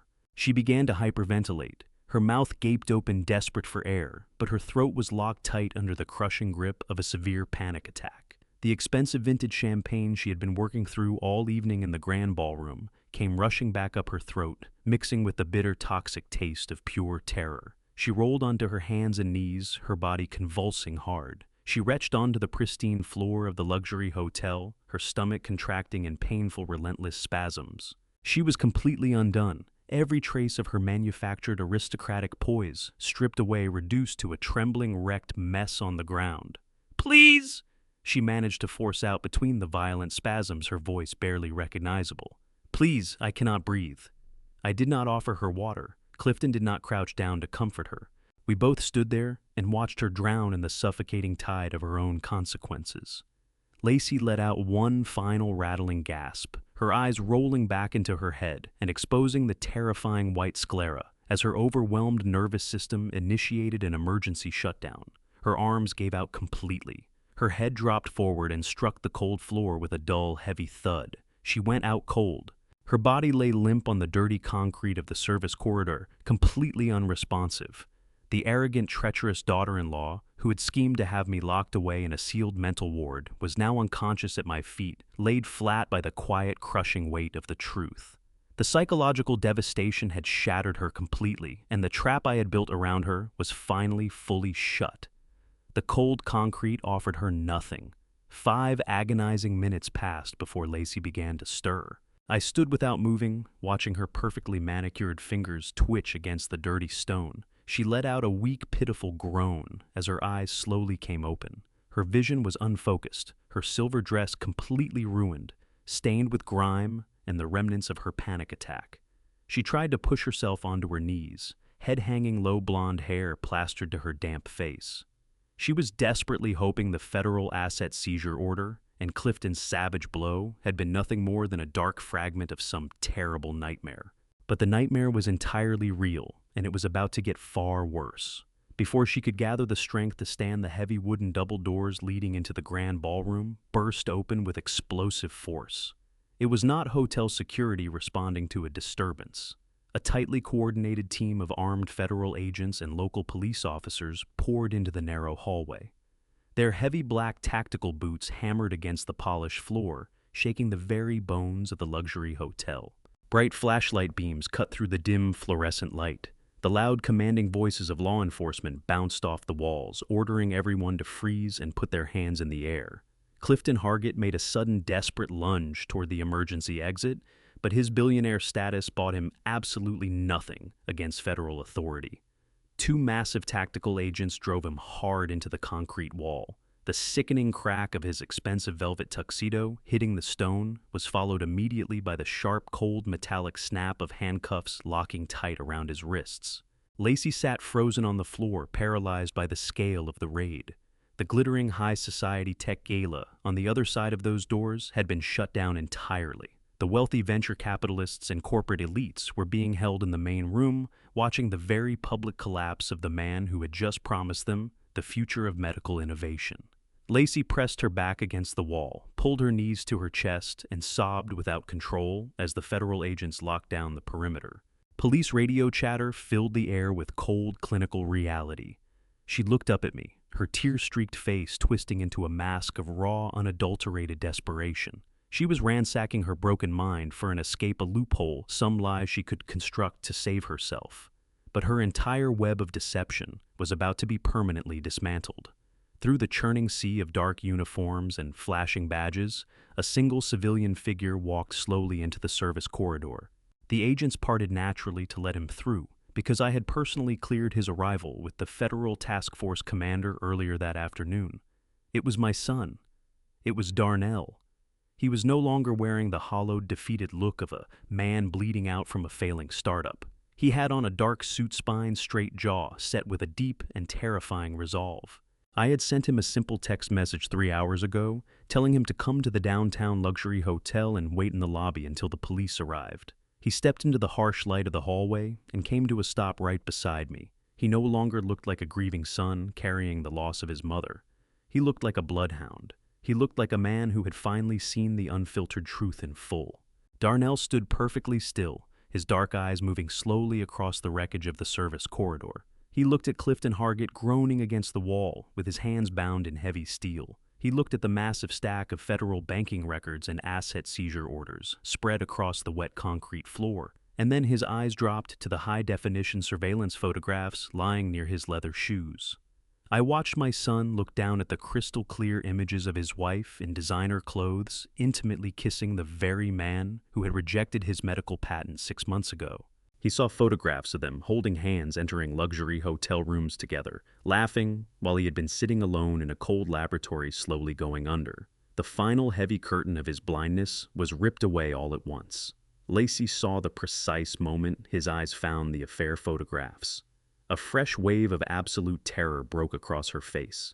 She understood that her ultimate safety net, the husband she had manipulated and used for 5 years, was now looking directly at her unforgivable betrayal. She scrambled frantically onto her hands and knees, ignoring the federal agents surrounding her. She dragged herself across the dirty concrete, sobbing in hysterics, her silver dress trailing behind her like a chain of guilt. She reached Darnell and threw her arms around his legs, clinging to him with the desperate, pathetic grip of someone going under. "Darnell, please!" she wailed, her voice cracking and echoing through the narrow hallway. "Honey, you have to listen to me. Your father is completely insane. He is trying to ruin me. He forged those pictures, Darnell. He set this entire thing up because he is a crazy old man and he hates me. Please, baby, tell them to let me go. I love you so much. It is all a lie." The corridor went utterly still. Every federal agent in the hallway held their position, watching to see what the young inventor would do with the sobbing woman wrapped around his legs. Lacey pressed her face against his trousers, wailing theatrically, channeling every last drop of her considerable manipulative talent into the act. She was certain those manufactured tears and the warmth of her familiar touch would reach something protective buried inside him. She assumed he was still the same hollowed-out, defeated man who had taken her at her word only that morning. She was counting on being able to spin the story, make the retired mailman the monster, make herself the victim. Darnell did not bend down to hold her. He did not run a hand through her hair or murmur any soft reassurance. He was a wall, rigid, icy, fortified by a fury that had nowhere left to go but outward. He gazed down into the woman who had quietly gutted his finances, written his name on documents he never signed, and drawn up plans to cage his aging father in a locked ward. His hand moved to the interior of his dark jacket. No handkerchief came out to blot her false tears. What emerged instead was a dense, weighty sheaf of legal paperwork. He held it in a grip so firm his knuckles paled. The look he directed at Lacey was not anger. It was something colder and more devastating, a revulsion so complete it hit harder than any strike. "Let go of me," Darnell said, and his voice had dropped to something low and final that I recognized as my own blood speaking. He pulled himself free from her clinging arms and left her unsupported on the bare floor. He brought the documents down against her chest and let them fall. Pages cascaded across her ruined dress and settled on the concrete. "Those are divorce papers and a permanent restraining order," Darnell said, each word landing like a stone dropped into still water. "Every single trace of you has been removed from my life." Lacey sucked in a breath and began shaking her head, fingers scrabbling at the scattered pages.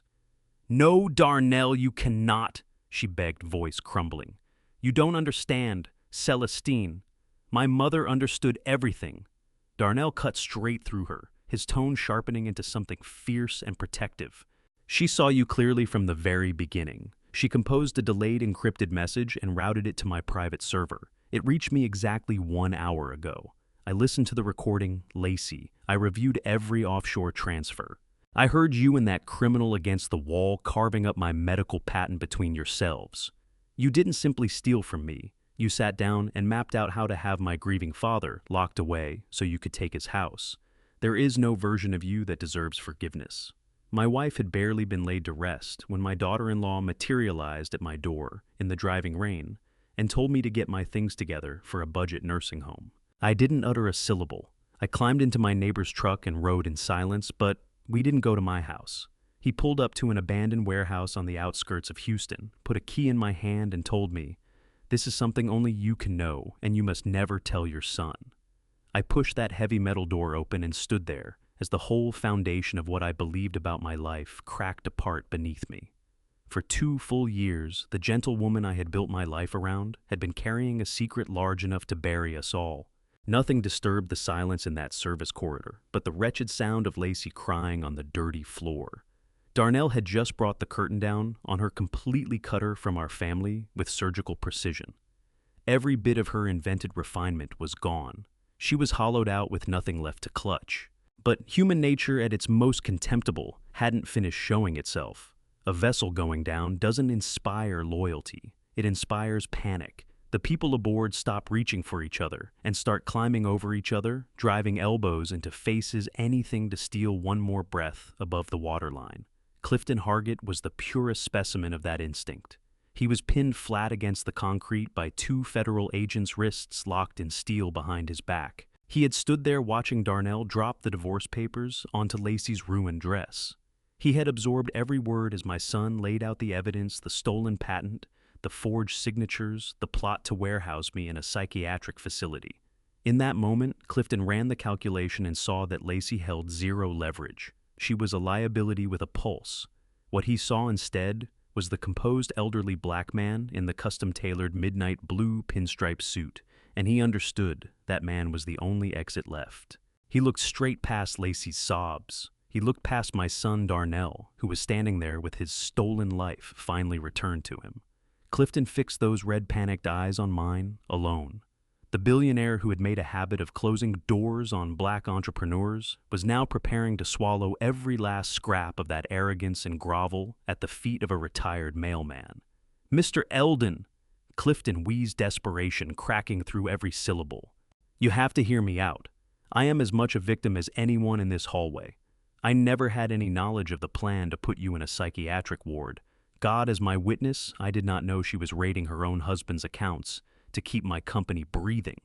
Lacey's crying stopped like a switch had been thrown. Her head came off the floor, fast eyes wide and face locked in disbelief. She stared at the man she had burned her entire life down, for the one who had dangled a future of wealth and safety in front of her. She walked through my door, carrying that medical patent. Clifton pressed on his voice, climbing higher, louder, pitching himself at the agents holding him. Every signature on those transfer documents, Darnell's name, she put it there. The whole scheme was hers from the first day. I was a wallet, Mr. Eldon, nothing more. I was handed paperwork that looked clean, and I wrote the check. She ran this operation from top to bottom, and I was standing in her blind spot the entire time. Order the prosecutor to pull the money, laundering counts against my company, and I will give you whatever you need, full testimony in open court. I will walk to that witness stand myself and describe to the jury line by line exactly how she built this fraud. Return my company to me, and I will gift wrap her and leave her at your feet. The naked, stinking cowardice of it settled over the hallway like a fog. 2 years he had shared a bed with this woman. 2 years, and now he was selling her for his own survival without a flicker of hesitation. Something behind Lacey's eyes gave way. Whatever thin wire had been keeping her tethered to reason snapped clean through. She had torched her marriage. She had turned on a family that had never done her harm. She had handed federal prosecutors a case they'd be talking about for years, all for a man who now looked at her the way you look at something you'd track inside on the bottom of your shoe. The composed, strategic woman she had always believed herself to be simply ceased to exist. What rose up in her place was something stripped raw, an animal. Lacey opened her mouth, and what came out was not a scream. It was something beneath language, a sound dredged up from someplace beyond reason, a sound of pure betrayal cracking open. She lurched up from the concrete, her silver gown splitting along the seam as her heels skidded on the slick floor. She did not move toward any door. She threw herself straight at Clifton Hargett. "You worthless liar!" Lacey screamed, the sound tearing down the narrow corridor. "You gave me your word. You stood there and told me we were building something together. You are the one who pushed me to do what I did to that old man. She hit him like something flung from a great height. With his arms cuffed behind him, Clifton had no way to defend himself. Lacey's hands came up and went for his face without hesitation. Her nails raked across his cheeks and forehead, opening long red lines that welled immediately with blood. She grabbed the lapels of his velvet tuxedo and pulled until the fabric gave, tearing the white shirt beneath it and unraveling the careful image he had spent years constructing. Clifton howled, wrenching his head side to side, trying to put distance between his face and her hands. "Get her away from me," he screamed, blood threading down toward his chin. "She has lost her mind. Somebody help me." The brawl drove them both forward, past the threshold of the open double doors and out of the hidden corridor entirely. They crashed together into the full blazing light of the grand ballroom. The string quartet had gone silent long before any of this. Hundreds of the most powerful and moneyed corporate elites in Houston stood frozen across the vast ballroom, unable to process what they were seeing. 20 minutes ago, these venture capitalists, politicians, and high society regulars had been tilting champagne flutes and jockeying for position near Clifton Hargett. They had admired Lacey's looks and celebrated Clifton's supposed genius. In their minds, these two people embodied the absolute summit of success and untouchable privilege. That polished illusion was now in pieces on the floor for every single person in that room to see. The crowd stumbled backward in revulsion as Clifton and Lacey demolished a table of appetizers, crystal glasses, and silver trays, spinning off the edge and shattering across the marble. They were dismantling each other with the frantic, graceless savagery of animals. Lacey kept screaming and clawing her hair, a wild tangle, her face twisted into something unrecognizable. Clifton was bleeding and sobbing, his velvet tuxedo hanging in tatters, every shred of his billionaire armor gone. Nobody in that crowd moved to pull them apart. Nobody offered sympathy to their fallen golden boy. What happened instead was that a sea of glowing screens rose from the darkness at the edges of the ballroom. Hundreds of smartphones went up at once. The same crowd that had spent the evening flattering and enabling Clifton Hargett was now eagerly capturing every second of his collapse. Camera flashes strobed across the room, freezing each humiliating moment in permanent record. Their destruction was being documented and transmitted to the world in real time. Enough.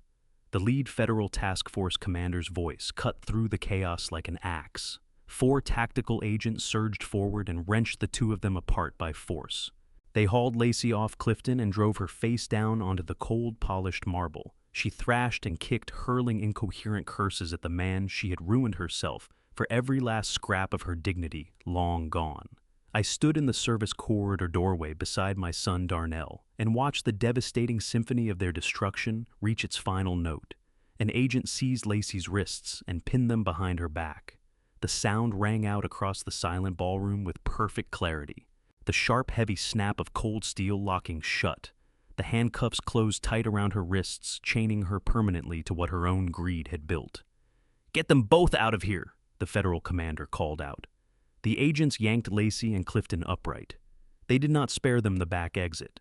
They marched those two bleeding, sobbing figures straight through the center of the ballroom floor, past the hundreds of raised phones still recording, past the expressions of contempt on the faces of their former peers, past the enormous digital banners celebrating the stolen achievements that had never belonged to them. Their wailing cries faded as they were shoved through the heavy brass front doors and loaded into the back of federal transport vehicles waiting at the curb. The trap was empty. The long hunt was finished. The sun came up over Houston that Saturday morning and laid warm gold light through the kitchen windows of my quiet house. The air inside felt different the first time. In 2 years, it had felt genuinely clean. That poisonous weight Lacey had pressed down on this family was lifted completely. I stood at the counter in my faded gray wool cardigan, pouring a mug of black coffee. The dark roast filled the kitchen with something rich and grounding. Upstairs, my son Darnell was finally sleeping deeply peacefully in his childhood bedroom. He had come apart last night the moment the adrenaline of the federal raid wore off, collapsing into bed, wrung out and hollow. He was safe now. His medical patent was safe. The woman who had plotted to strip him of everything and seal his father in a mental ward was waking up on a thin mattress in a cold concrete federal holding cell. I raised the mug slowly and let the quiet settle into my bones. The silence held until the old landline on the kitchen wall broke it with a sharp ring.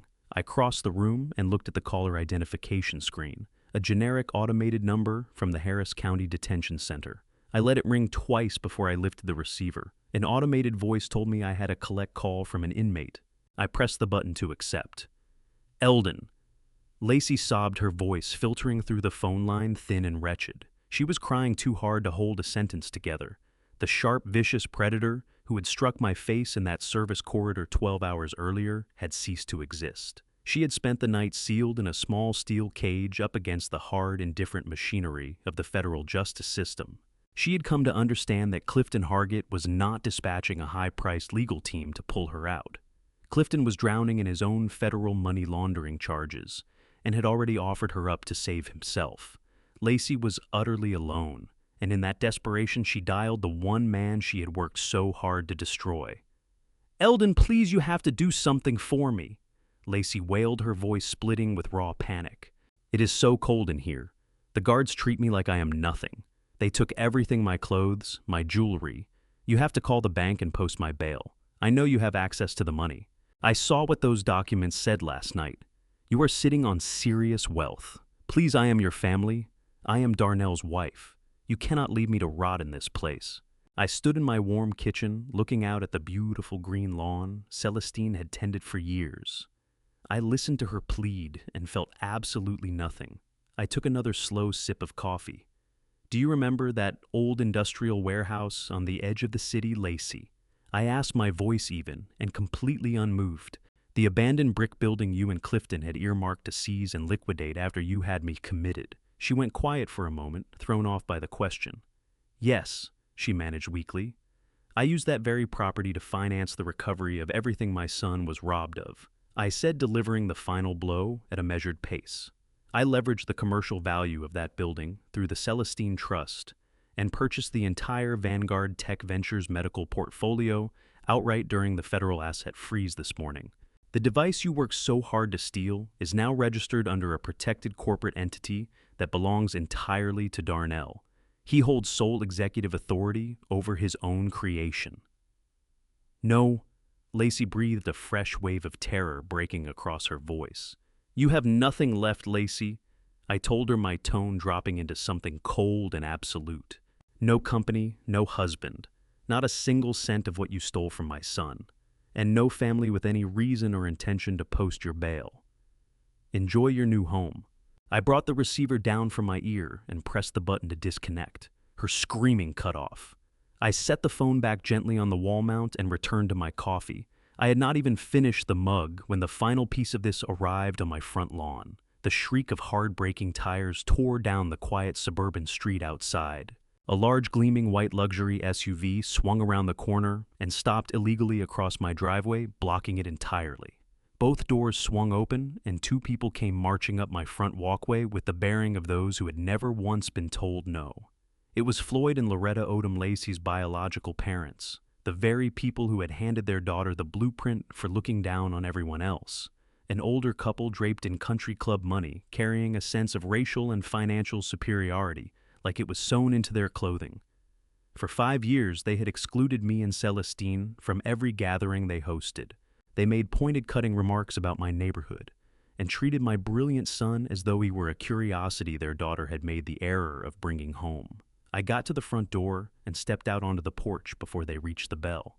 I took my position at the top of the steps and looked down at them. Floyd Odom's face was crimson, his chest heaving, both fists rigid at his sides. Loretta stood just behind him, one trembling manicured finger aimed straight at my face. "Where is my daughter? You crazy old fool!" Floyd bellowed, his voice crashing through the calm of that Saturday morning like a thunderclap. "The police called us, said Lacey was hauled off at some corporate gala last night. We know what you pulled, Eldon. We know you set her up. You and that son of yours planted phony evidence to rip her company right out from under her. You are going to answer for this."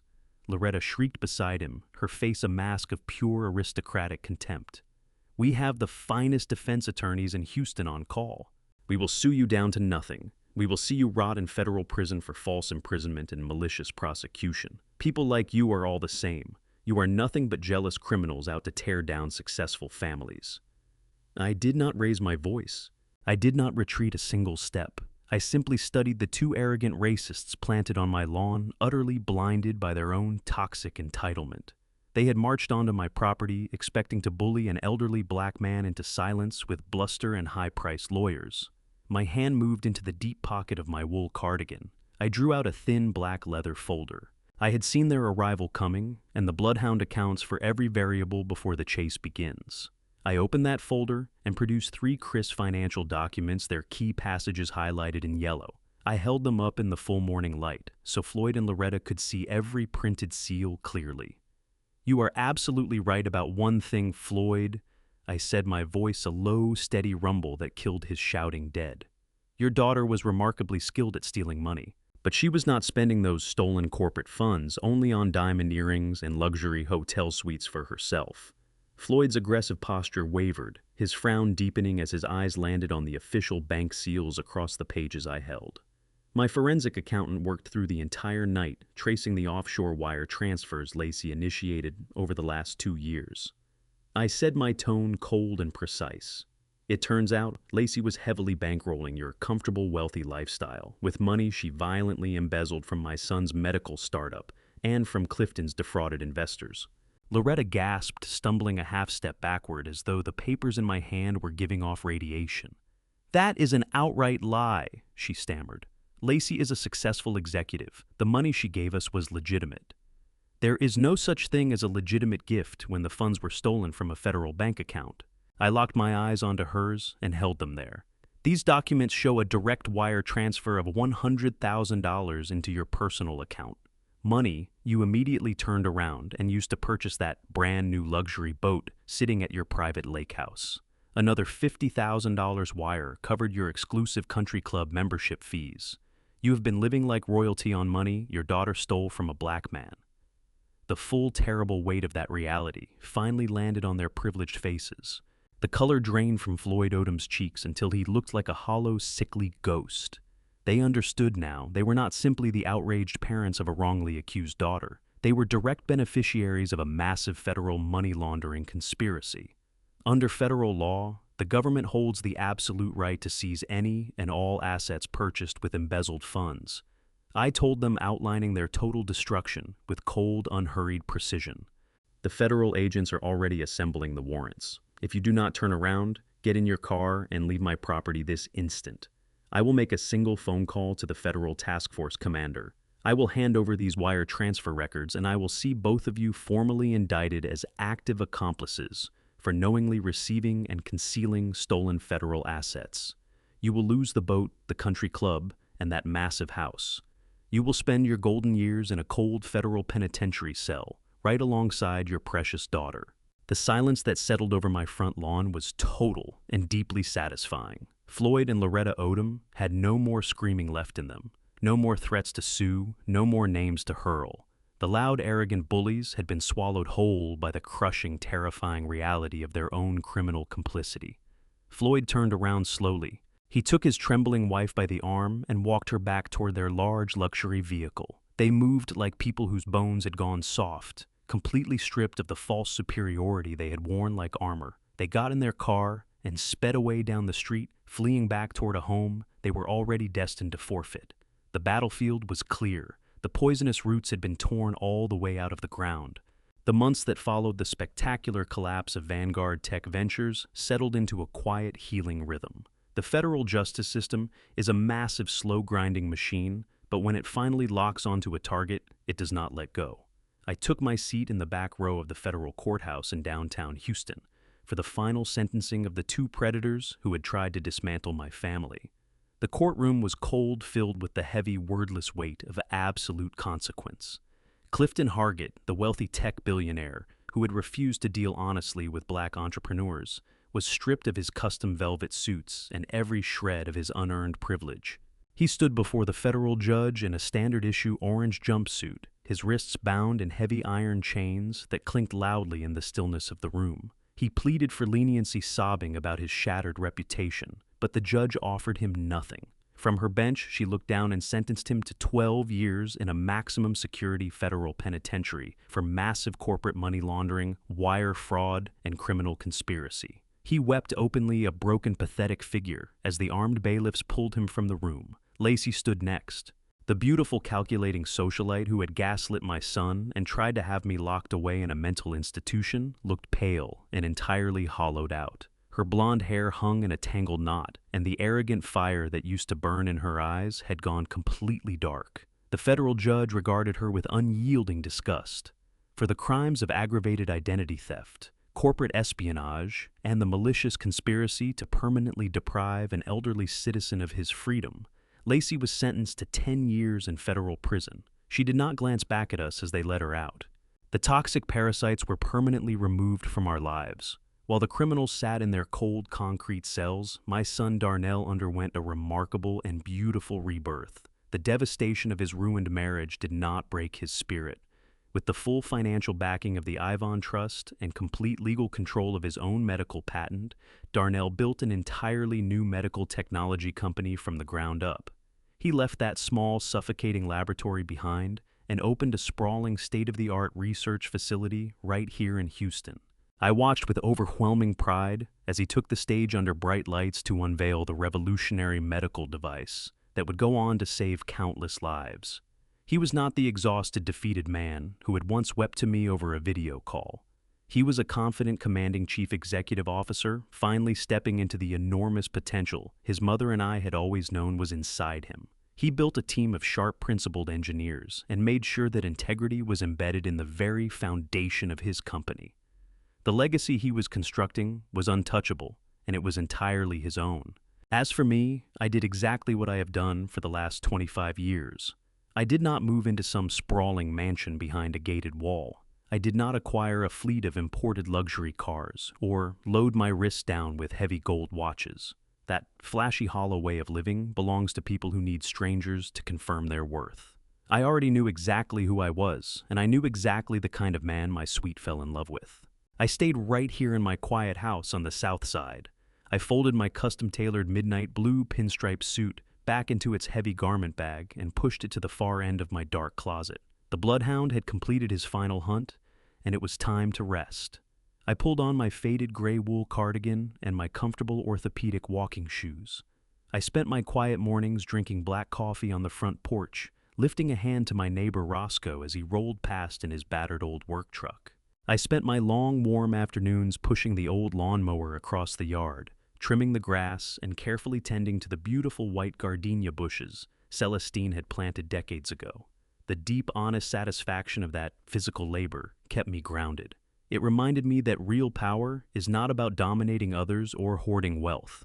Real power is the freedom to exist in quiet, undisturbed peace without ever having to look over your shoulder. It was a late Sunday afternoon when a sleek black luxury sedan rolled into my driveway. The warm Texas sun was just beginning to drop toward the horizon, throwing a long golden wash across the freshly trimmed grass. Darnell climbed out of his car in a comfortable polo shirt, wearing the relaxed, easy smile I had not seen on his face in far too long. He came up the wooden porch steps carrying a paper bag sweet potato pie from the bakery down the road.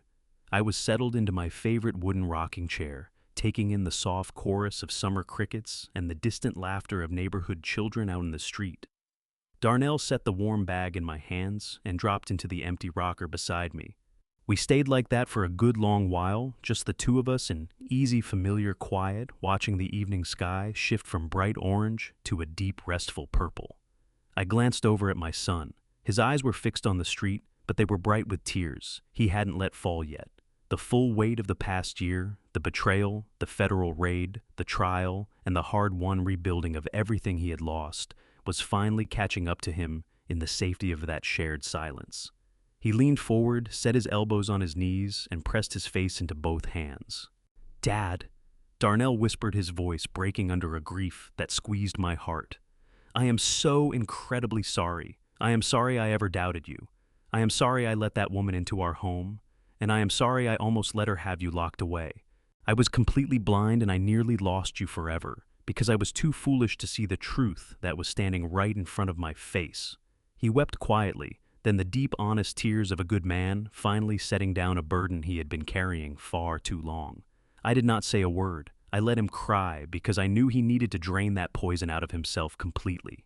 When the tears began to slow, I reached out my rough, weathered hand. I rested it firmly on his broad shoulder, and held it there, the steady, unshakable warmth of a father who had never stopped loving his son for a single day. I looked at him and gave him a slow, gentle smile. "You do not owe me any apology, Darnell." I told him, my voice a low, quiet rumble in the evening air. "You were caught in a brutal storm, and that woman was working hard to keep you from seeing the rocks right in front of you. But you made it through. We made it through, and we did not do it by ourselves." I lifted my eyes to the darkening Houston sky, and I thought about the brilliant woman who had spent her final days mapping out an entire criminal conspiracy inside a cold industrial building, all to keep her family from being destroyed. "Your mother shielded us, Darnell," I said softly, feeling something warm and certain settle over that old wooden porch like a steady hand. "She saw the danger long before either of us had any idea it was coming, and she left me every tool I needed to tear their trap apart piece by piece. She loved you more than her own life, and she made sure no one would ever rob you of your future. Let go of this guilt, son.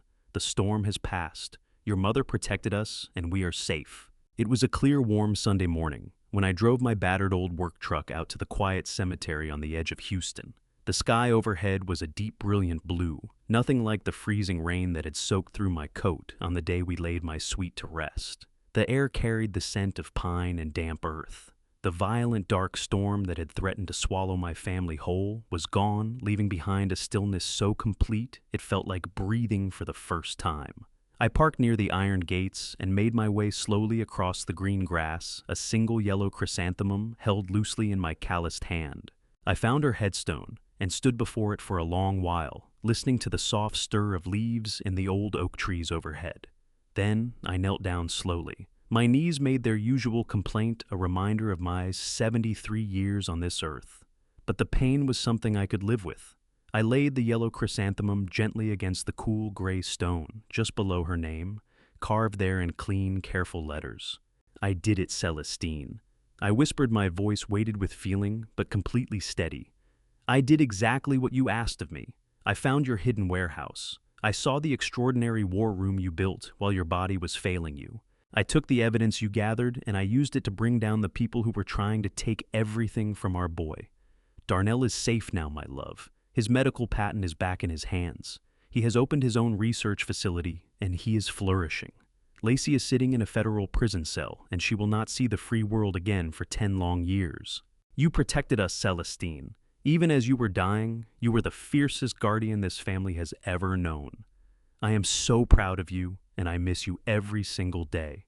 I pressed my palm against the warm granite of her headstone, feeling the presence of the brilliant woman who had shared my life for 45 years. She was a high school teacher who loved baking sweet potato pie, but beneath that gentle surface lived the strategic mind of a master chess player. She understood precisely how the world operated, and she understood exactly how society chose to see people like us. Society has a very particular and cruel way of sizing up a man like me.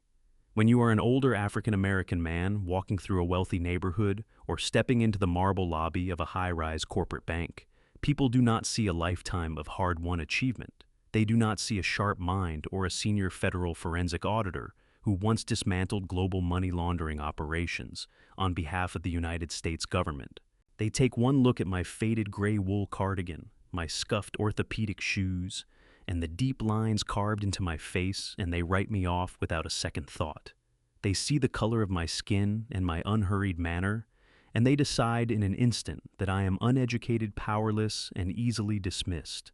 They picture a frail, retired postal worker who probably needs help at a crosswalk.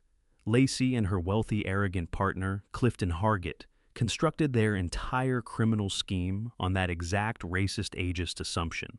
They took my quiet composure as proof of a senile, decaying mind. They mistook my deep patience for weakness without a bottom. They were convinced they could forge documents, strip my son's legacy bare, and have me committed to a psychiatric ward because they genuinely believed a black man in his 70s had no power whatsoever to push back against their wealth and privilege. It never once crossed their minds that the old man sitting still in the faded armchair, gazing blankly at the wall, was cataloging every single detail. They never understood that while they were insulting me in my own living room, I was quietly drawing the blueprint for the demolition of their entire empire. They read my strategic silence as complete defeat. That was the fatal error they could not take back. This invisibility that comes with being an old black man in America is a weight that never quite lifts. But when you learn to wield it, that invisibility becomes your most powerful weapon. I let them believe every arrogant story they told themselves. I let them think they were apex predators circling helpless prey. I wore the disguise of the confused retired mailman, and I walked straight past their security desks into their private offices and through the walls of their encrypted bank accounts without a soul taking notice. True justice does not spring from loud, explosive fury. Lacey ran on pure toxic emotion. She threw theatrical fits. She put a hammer through doors and shrieked in hotel hallways when her control finally slipped. But loud anger is a sloppy weapon. It blinds you to your own errors and punches holes straight through your own defenses. I understood long ago in the high-stakes corridors of the federal government that the most devastating form of revenge is a meticulously assembled truth. You have no need to shout when the undeniable facts are resting quietly inside your breast pocket. You have no need to throw a punch when a single phone call can freeze a billionaire's accounts solid. You simply allow the arrogant predators to construct their own elaborate cages. You let them walk right in, and then you step forward and lock the heavy steel door quietly behind them. I rose from the graveside, brushing loose blades of grass from the knees of my trousers. I looked down at the yellow chrysanthemum resting peacefully against the gray stone. The bloodhound had run his last hunt. The federal executioner was officially retired, laid to rest in the deep quiet where he belonged. I was just Eldon again, a proud father, a devoted widower, a man whose only remaining ambition was to tend his garden and watch his brilliant son remake the world. I turned away from the headstone and walked slowly back across the peaceful cemetery toward my battered old work truck. I pulled open the heavy metal door, settled into the driver's seat, and turned the key. The old engine caught and rumbled steadily, a familiar grounding sound. I rolled out through the iron gates and pointed myself back toward my quiet house on the south side of Houston. I lowered the window and let the warm breeze move over my face. For the first time in 2 long years, I had nothing to conceal and nothing left to fight. That deep, unshakable peace had finally come home to me, and it was entirely mine to keep. Real power does not announce itself. It sits in the stillness of careful observation and waits. When you judge a man by the lines on his face, the shade of his skin, or the plainness of his clothing, you take the risk of badly underestimating the sharp mind living underneath. My daughter-in-law mistook my quiet manner for senility and my patience for weakness. She let her arrogance pull a blindfold over her eyes, never considering that the most dangerous chess players never show their hand until checkmate is already done. If you have stayed with me all the way to the end of this one, I want you to know I am genuinely grateful. This story sat heavy on me in the best possible way. Eldon could have walked away from all of it. He could have let grief swallow him after losing Celestine and let bitterness finish the job. Instead, he chose precision over panic, patience over rage, and love for his son over every easier path that was available to him. It cost him 2 years of silence, a lifetime of careful concealment, and the willingness to trust what Celestine had left behind even before he fully understood it. I believe God places people like Celestine in our lives for exactly this reason, not just to love us while they are here, but to guide us long after they are gone. The Lord's timing in this story was never early and never late. Here is what I took away from Eldon's story, and I hope you take it with you too. Never let anyone else define the limits of what you are capable of. The assumptions people make about your age, your appearance, or your quiet nature are their weakness, not yours. If someone is working against you, gather your evidence in silence. Loud anger announces your next move. Cold documented truth wins every time. Protect your legacy, the way Celestine protected her families, deliberately, carefully, and with more love than anyone around you realizes. And finally, do not confuse a person's patience for surrender. The most prepared people in the room are often the ones saying the least. These father stories and grandpa revenge stories remind me of something I think a lot of us forget. Wisdom earned over a lifetime does not diminish with age, it sharpens. The gray hair and the slow walk are not signs of weakness. They are proof of everything that person has already survived. If this story reached you today, share it with someone who needs a reminder that it is never too late to stand up for what is right. Leave me a comment and tell me what part hit you hardest. And if you are not already subscribed to Grandpa's Revenge, now is a good time. There are many more stories where this one came from. Thank you for spending this time with me. I will see you in the next one. Take good care of yourself.